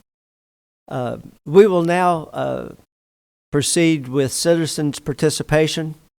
As a reminder of our new process, if you have registered to speak this evening, you will see the order of names listed on the screens to your right and to your left.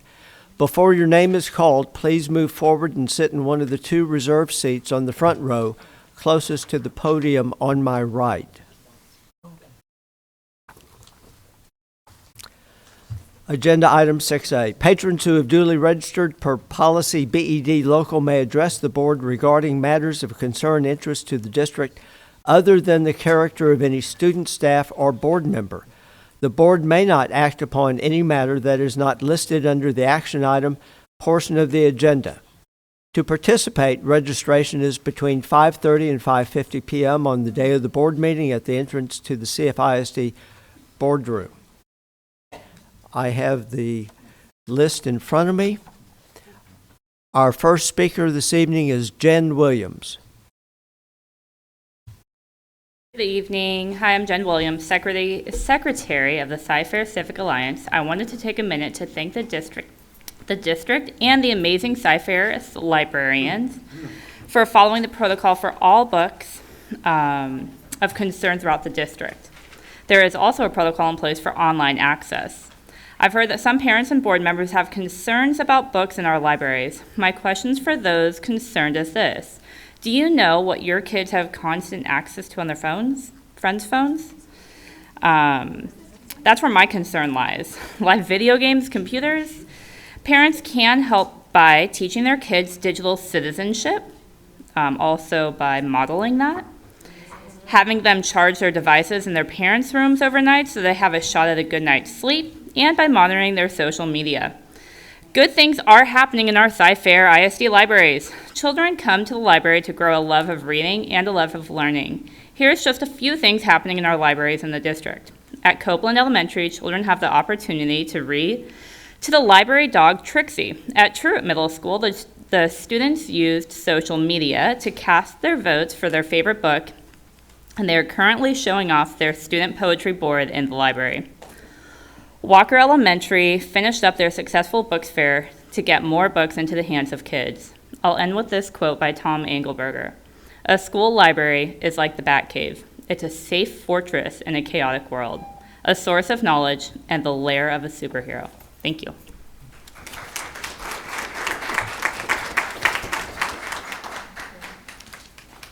Our next speaker is Monica Dean.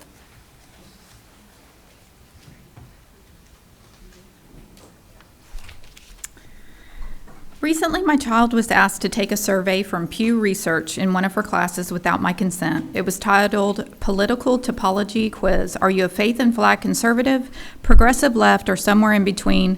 Some of the 16 questions asked were, on a scale of 0 to 100, how do you feel toward Democrats? How do you feel toward Republicans? What's your opinion of the U.S. best or worst country? How much do white people benefit from advantages in society that black people do not have? Do you think greater social acceptance of people who are transgender is very good for society or very bad? According to CF Legal and Education Code 26.006, no student shall be required as part of any program funded by the DOE to submit a survey, analysis, or evaluation that reveals protected information, and that first right listed under the PPRA is political affiliations or beliefs of the student or the parent or the student's parent. Parents have a right to inspect a survey by a third party before it's administered by a school. Likewise, FERPA bars the disclosure of personal data in students' records to third parties without parental consent. However, as of late, FERPA has been weakened, allowing school districts to share data with others like vendors, consultants, administrative contractors, in which they give them the title school official or contractor, and they use another loophole allowing for non-consensual disclosures of personal information, labeling them studies. Is the district using any of these loopholes? Is the district paying for any of these so-called school officials to conduct surveys? Is the district getting paid in exchange for my students' data? I would like to know who ultimately received my child's answers without my consent. The data mining of our students is very dangerous. Will the district send an opt-out form to all parents to end this dangerous exploitation of our children?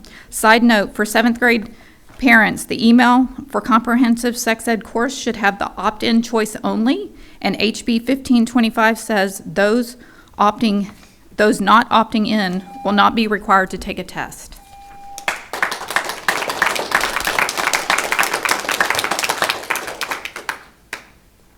Our next speaker is Tana Lamb. Hi, thank y'all for having me here to speak. I'm going to speak about the Supreme Court, specifically how it has ruled numerous times that our kiddos have First Amendment rights in our schools. West Virginia State Board of Education versus Barnett. 1943, the Supreme Court struck down compulsory flag salutes in schools as a violation of the First Amendment. Tinker versus Des Moines, 1969, Supreme Court struck down Mary Beth Tinker's suspension for refusing to remove her black armband protesting the Vietnam War, stating in their opinion, it can hardly be argued that either students or teachers shed their constitutional rights to freedom of speech or expression at the schoolhouse gate. Board of Education versus Pico, 1982. The Supreme Court rejected efforts by a town school board in New York State to strip objectionable books from public school libraries. Justice Brennan, at the time, nominated by Republican President Eisenhower, wrote the majority opinion stating, local school boards have broad discretion in the management of school affairs, but such discretion must be exercised in a manner that comports with the transcendent imperatives of the First Amendment. Students do not shed their constitutional rights to freedom of speech or expression at the schoolhouse gate, and such rights may be directly and sharply implicated by the removal of books from the shelves of a school library. Our precedents have focused on not only the role of the First Amendment in fostering individual self-expression, but also on its role in affording the public access to discussion, debate, and the dissemination of information and ideas.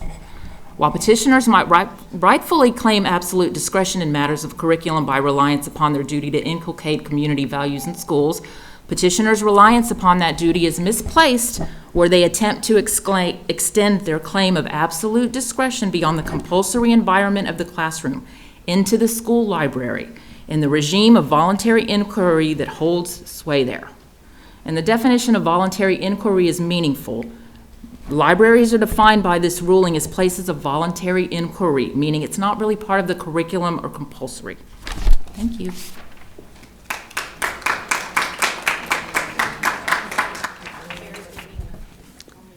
Our next speaker is Julie Ricks. All I can say to that is, wow. Parental rights. And thank you, Natalie Blessing. I'm not going to say your last name right, but thank you for bringing attention to the time issue, and it creates a level playing field. And my thought is, as long whoever takes the longest up here is how long it should be for us. The human sexuality class as part of science must be totally removed from the curriculum in every grade. This class way oversteps the bounds of academics, is not necessary. How is it justified in the goal of producing students to become contributing members of society as adults? What possible career does it aid them in having? A job at Disney? You don't want it said out loud that you're teaching 7th graders. They were talking about books in the library. I'm talking about what's in the class. You're teaching 7th graders about oral, anal, vaginal, outer course sex, and other perversion, along with pornographic material found in libraries, because you don't want it said out loud because it's convicting, shameful, and wrong. The board is responsible to parents, students, and teachers, accountable for overall policy, direction, and curriculum, and the deterioration of academics should have never been allowed. The board is responsible for choosing a superintendent that adheres to the vision of academic excellence.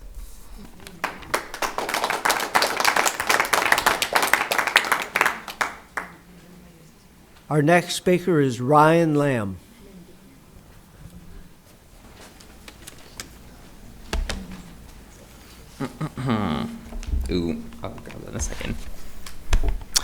Okay, hey y'all, how's everyone doing today? What's crack-a-lackin'?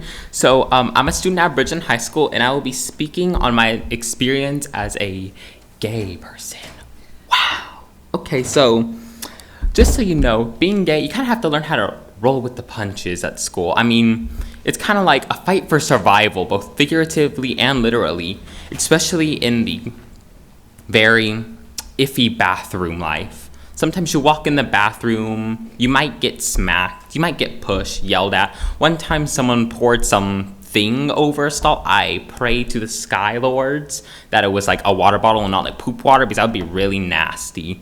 But anywho, I want to mostly speak on the fact that there seems to be a large push against like teaching LGBTQ plus things, or even just experiencing it at school. Let's be real here. Kids are gay, kids are transgender, kids are like anything other than straight. And the issue with not allowing them to experience fluidly is that they're going to feel ostracized when it's constantly pushed against them. Like, let's be real here. Teachers can talk about what church they go to, their husband and wives, if they're straight. If they're gay, they're gonna get attacked on Facebook. It's happened like several times already. And like, what does that teach kids? That we can't really be gay at school? We can't be gay in real life? I mean, I've gotten yelled at by old people at CVS. That was fun. Not really. I got yelled at by truck people driving by. Also not fun. But the main issue is that it isn't teaching positivity to people. Transgender people should feel safe at schools, and they're not feeling safe. We don't really have literature for ourselves. We don't have history. Actually, no. They did teach the Stonewall riots on one slide in history class, which is like crazy to me that they would even remotely teach that, because it's never been mentioned to us ever. They keep it out of the curriculum as much as humanly possible. But anywho, I want to say, you don't really know what it's like to be part of the LGBTQ Please wrap up your community, so comments. please spread positivity. Thank you.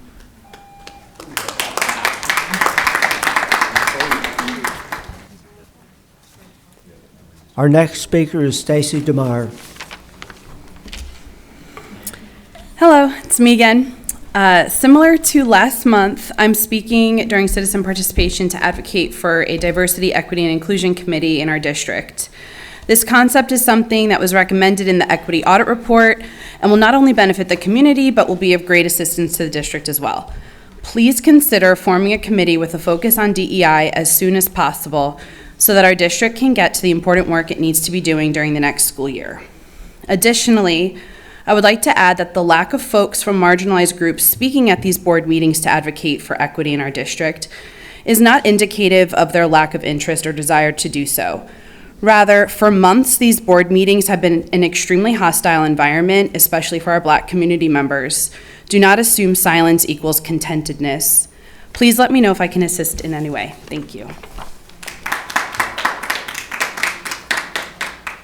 Our next speaker is Jill Milkovich. Good evening, ladies and gentlemen. I was here in January and spoke about off-campus PE and was asked to come back to give you a little bit more information. I provided a handout when I came in. Hopefully you received that, and it outlines off-campus PE in more detail, because I understand that that's not something that everybody knows about. But DEA has created an off-campus PE program, and there are two types. There's Category 1, and Category 1 provides a student with the opportunity to participate in an Olympic caliber sport 15 hours a week, and they miss one class period a day. And there's also Category 2, which offers a similar opportunity with a student participating 5 hours a week, but they do not miss any class periods. Either option would satisfy the current high school PE requirements for Cy-Fair. Currently, Cy-Fair does not offer off-campus PE Category 2, although our neighboring districts offer both Category 1 and Category 2. In March 2021, I contacted the district to better understand why we do not offer off-campus PE Category 2, and I was told that it is not closely aligned with the training time requirements for in-season UIL sports. It seems reasonable to assume that since the state of Texas purposefully created an off-campus PE program, that it is not to be compared to UIL. These are separate programs developed for specific purposes to serve all students within the state and make opportunities available to all. Thank you, ladies and gentlemen.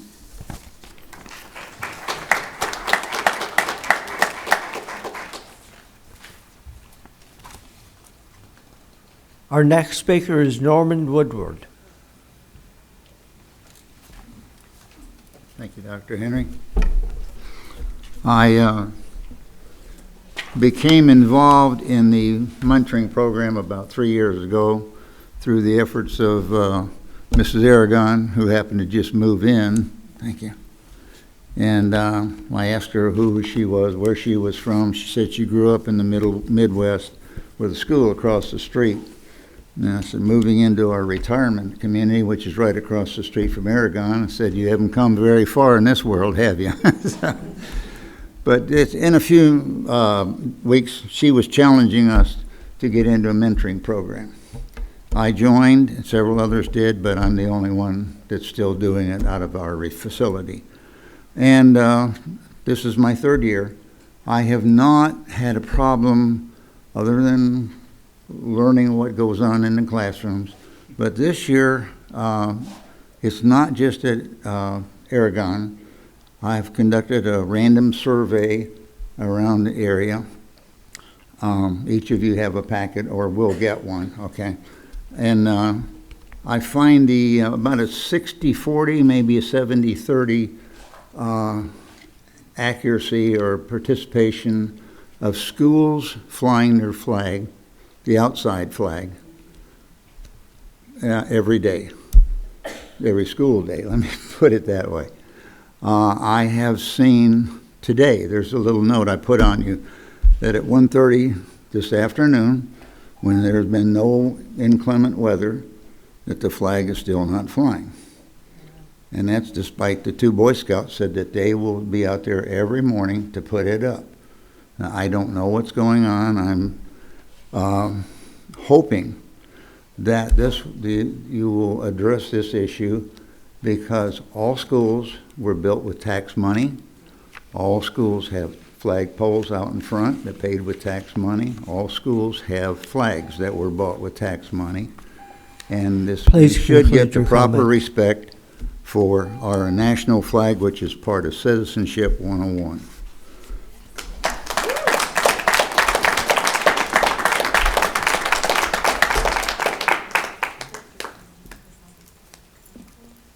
Well, I have a second opportunity, and I don't think I'll be any more successful the second go-around. I probably need a little coaching. I see Indiamato. No. Okay, try it. I say Indameo. Okay, wait. Your time hasn't started yet. I say. I say. I say. Mayo. Indameo. Very good. Thank you. Wait. I say Indameo. Yes. Better. Okay. Don't feel too bad. Everybody messes up a lot. So I'm back up speaking again, and since Julie Heinemann was shaking her head during my testimony about her being an early founding member of the Cy-Fair Civic Alliance, I want to share my evidence. Brian Henry, who ran for the Democratic Texas Congress position in 2020 and lost, is also a father who comes here speaking out of the meetings, tries to get people to join Cy-Fair Civic Alliance. He welcomed Julie. I want to personally welcome Cy-Fair ISD trustee Julie Heinemann to the Cy-Fair Civic Alliance. Okay, this was on November 9th, 2021, a few days after the election. I also want to share Tana Lamb's post stating that she had got the librarian to put Flamer back into Bridgeland High School. We had the book banning crowd take their pitchforks to the book Flamer. The schools have pulled it for review, but I have spoken to our wonderful high school librarian and it was put back on our shelves. I want to remind everyone, Tana Lamb assaulted me at a board meeting right outside these doors in January. I testified to it last time, and my letter said, thank you for participating. I asked the board to take action and to show people that you cannot be a bully and get away with it, but that is not what happened. And if you guys want to look it up, Her case number is 224-1000-30388. This actually happened, and I filed it with the police officer about 5 feet from these doors over here. So it really happened. You have a community member who is in a leadership position who was recognized on Thursday's work session, and I kept asking, why do you keep recognizing her and not recognizing the assault? I want something to be done about this, and I don't want her in charge of what the librarian's putting in the library. She is assaulting people at board meetings. Thank you.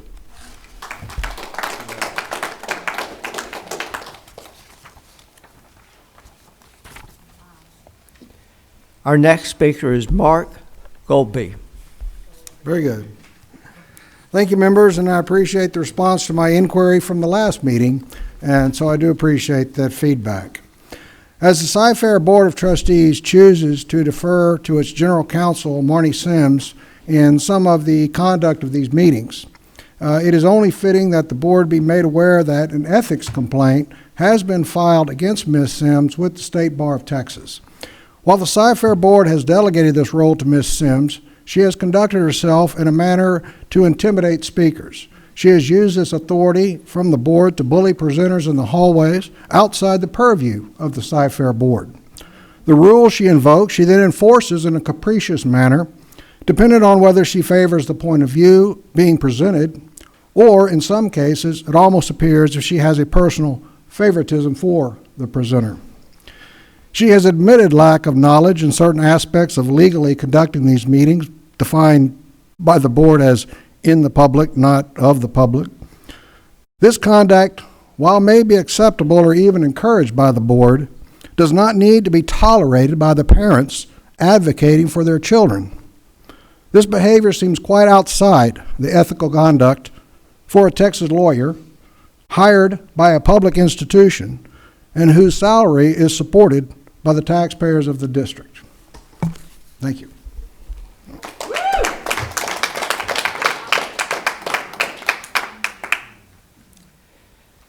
The reports portion of the agenda was presented at the board work session on Thursday, April 7th, 2022, so we will proceed now with the consensus action items portion of the agenda. 8, action items consensus. 8A, the board will consider approving the minutes of the March 10th, 2022 regular board meeting. The following non-consensus action items were moved to the consent agenda during the board work session on Thursday, April 7th, 2022. 9D, the board will consider approving the restatement of the Interlocal Participation Agreement, IPA, with the Texas Association of School Boards, TASB, Risk Management Fund to enable participation in one or more of the fund's available programs and authorize the superintendent or designee to execute all necessary documents related to the TASB Risk Management Fund. 9E, the board will consider approving the superintendent's contract recommendations to issue probationary term and annual contracts for the 2022-2023 school year for teachers, administrators, and paraprofessionals.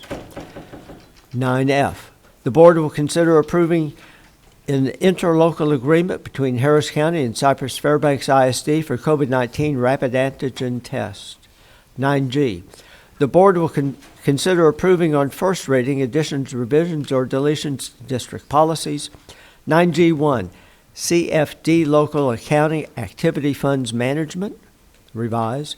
9G2, CQB Local Technology Resources Cybersecurity, revised. 9G3, FDE Local Admission School Safety Transfers, revised. 9H, the board will consider approving on second reading additions, revisions, or deletions to district policies. These are as follows. 9H1, CH Local, Purchasing and Acquisition, revised. 9H2, CHE Local, Purchasing and Acquisition Vendor Disclosures and Contracts, delete. 9H3, EFD Local, Instructional Resources Field Trips, delete. 9H4, EHB Local, Curriculum Design Special Programs, add. 9H5, EHBAA Local Special Education Identification, Evaluation, and Eligibility, add. 9H6, FMF Local Student Activities, Contests, and Competitions, delete. 9I, The board will consider approving a memorandum of understanding for one of the district's university's partners, Abilene Christian University. 9J, the board will consider approving construction proposals and contracts paid from bond funds to the recommended contractor and authorize the superintendent or designee to execute all necessary documents related to such contracts as follows. 9J1, 2022 Ben Bradley Police Department and Telge ELC Portable Relocation Infrastructure. 9K, the board will consider awarding bids and contracts and/or authorizing purchase orders as recommended in the posted agenda item. These are as follows. 9K1, athletic equipment and supplies. 9K2, hazardous waste disposal. 9K3, instructional materials, textbooks, ebooks, workbooks, and teacher materials. 9K4, printing services. If any board member wishes to remove one or more of these items for further discussion, please do so at this time. If not, I will entertain a motion to approve the consensus items as recommended or amended. Mr. President, I would like to make a statement. I would like to, in regards to 9K3, correct a false statement made during public comments using my name. So we're not open for discussion. We need the motion. So I'll make the motion. a motion has been made to accept the items as amended or as presented. We now need a second. I'll second. Motion has been made and seconded. Discussion may now be entertained on the floor. Ms. Heineman. Thank you. I would like to correct a false statement made during public comments using my name. While there is a board policy, this is in regards to 9K3, instructional materials, textbooks, ebooks, workbooks, and teacher materials. While there is a board policy and a district process for reviewing library books, I have not been a part of the review process for any library book because it is not part of my role of governance. Regarding a Facebook group, I am a follower. I follow several different community groups across our community just to stay in touch and to see what's going on in our community. I am not involved in the management of that particular group that was mentioned. I am not a founder, and I'm unaware of the post that was referenced tonight. Is there other discussion? To the right, other discussion to the left. Hearing no other discussion, I will now call for a vote. All those in favor of the consensus agenda as presented or amended, please raise your right hand. Motion passes. The following non-consensus action items remained on non-consensus. 9A, the board will consider the adoption of an order authorizing the issuance of the Cypress-Fairbanks Independent School District Unlimited Tax School Building and Refunding Bonds, which may be issued in one or more series levying a tax and providing for the security and payment thereof, providing for the award of the sale thereof in accordance with specified parameters, and enacting other provisions relating thereto. May I have a motion to approve this non-consensus item as recommended or amended? President Jackson, I make a motion to approve this non-consensus action item. Motion's been made. Is there a second? Second. Motion's been made and seconded. Are there any questions?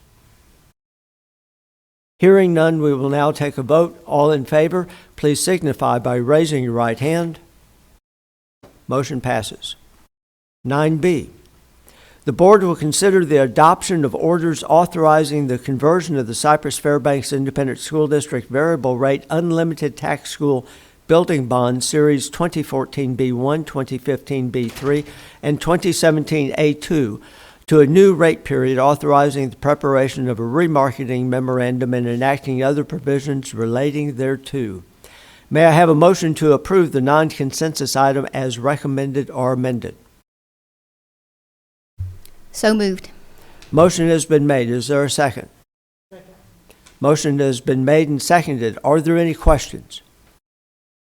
Hearing none, we will now take a vote. All in favor, please signify by raising your right hand. Motion carries. The board will consider modification of attendance boundaries for Andre Elementary School for the 2022-2023 school year. May I have a motion to approve the non-consensus item as recommended or amended? So moved. Motion has been made. Do I hear a second? Second. Motion has been made and seconded. Are there any questions or is there discussion? Hearing none, I will now call for a vote on the motion. All in favor, please signify by raising your right hand. Motion carries. 9L, the board will consider approving the extension of the existing lease agreement between Cypress-Fairbanks ISD and Miller Oil and Gas. This item was discussed in closed session pursuant to Section 551.072 at the board work session on Thursday, April 7th, 2022. May I have a motion to approve the non-consensus item as recommended or amended? So moved. Motion has been made. Is there a second?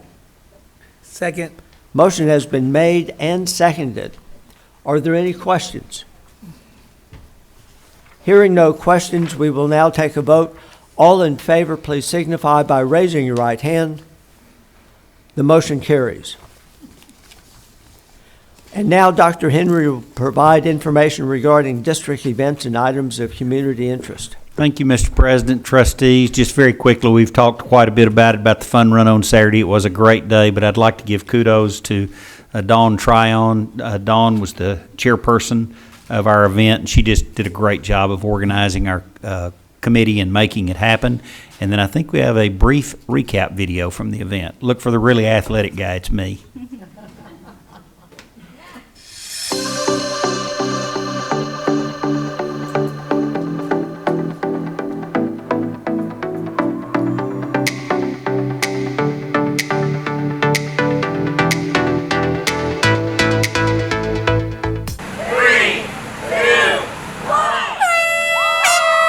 Well, I mean, the people out here, it's great, and all the activities there are.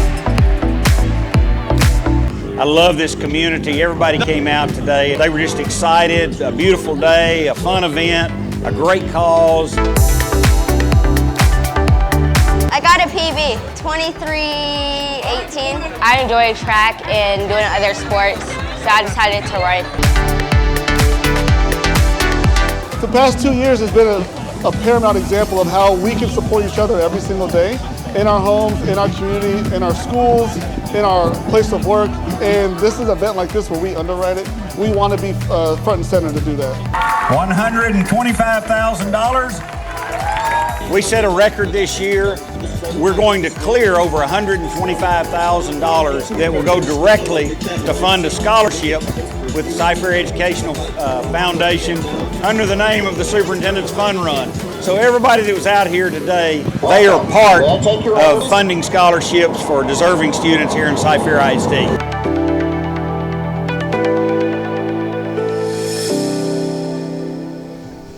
Not so athletic as I saw that video. The 18th Annual CFISD Air Force Junior ROTC Pass and Review Ceremony returned on March 26th at Cypher FCU Stadium. The Pass and Review is a military tradition designed to display the readiness of troops and their units to a newly assigned commander. More than 1,000 cadets representing our 12 high schools and 9 JROTC units participated, and Cypress Ridge High School Unit, Texas 20028 was the host unit. And I can say, you know, when we talk about all the great character traits that we want our young people to graduate with, they learn those in athletics, they learn them in fine arts, but they also learn them in programs like FFA and ROTC, so I'm certainly glad we have that program available. The CFISD Career Fair is scheduled for April 28th from 4:30 to 6:30 p.m. at the Berry Center, an opportunity for job seekers to meet and greet campus and department leaders in one convenient location. Please watch this brief video featuring a testimonial from a current teacher who once visited the career fair. When I went to go visit the career fair, there were a lot of principals, administrators, as well as teachers who are new to the field, just like how I was.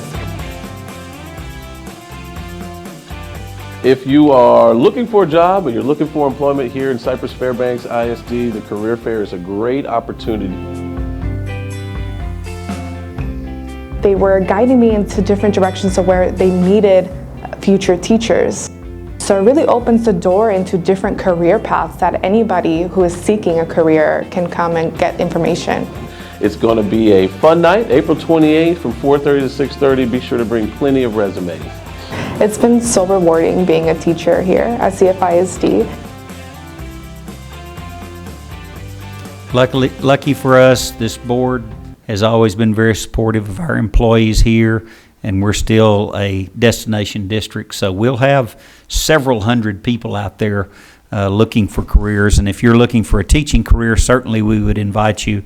But there'll also be opportunities in nearly every skill or field that you can imagine. So come out and be part of our career fair. The CFISD Police Department is hosting an open house for the public on April 18th from 9 to 11 a.m. at the department headquarters on Telge Road, celebrating 10 years of the department's existence. The CFPD is also accepting applications for the Junior Police Academy, which returns this summer with 2 sessions open to students aged 9 through 11 who are interested in learning more about local law enforcement, and go to our website to learn more. And I will say this, that in the past we've only had 1 session. Because there's such interest and such demand, we've added a 2nd session. So congratulations to Chief Mendez and his team for putting together such a great opportunity for our young people. A reminder that Friday, April 15th will be a student and staff holiday, and that Monday, April 18th will be a teacher work day and student holiday. Enjoy the long weekend, and we look forward to seeing you back safely on April 19th. Thank you, Mr. President. Agenda item 11A, duties of a public official. Under the discussion portion of the agenda was discussed in closed session during the board work session on Thursday, April 7th, 2022. I would like to thank everyone for being here tonight, and I would like to thank our viewing audience at home. We are now adjourned.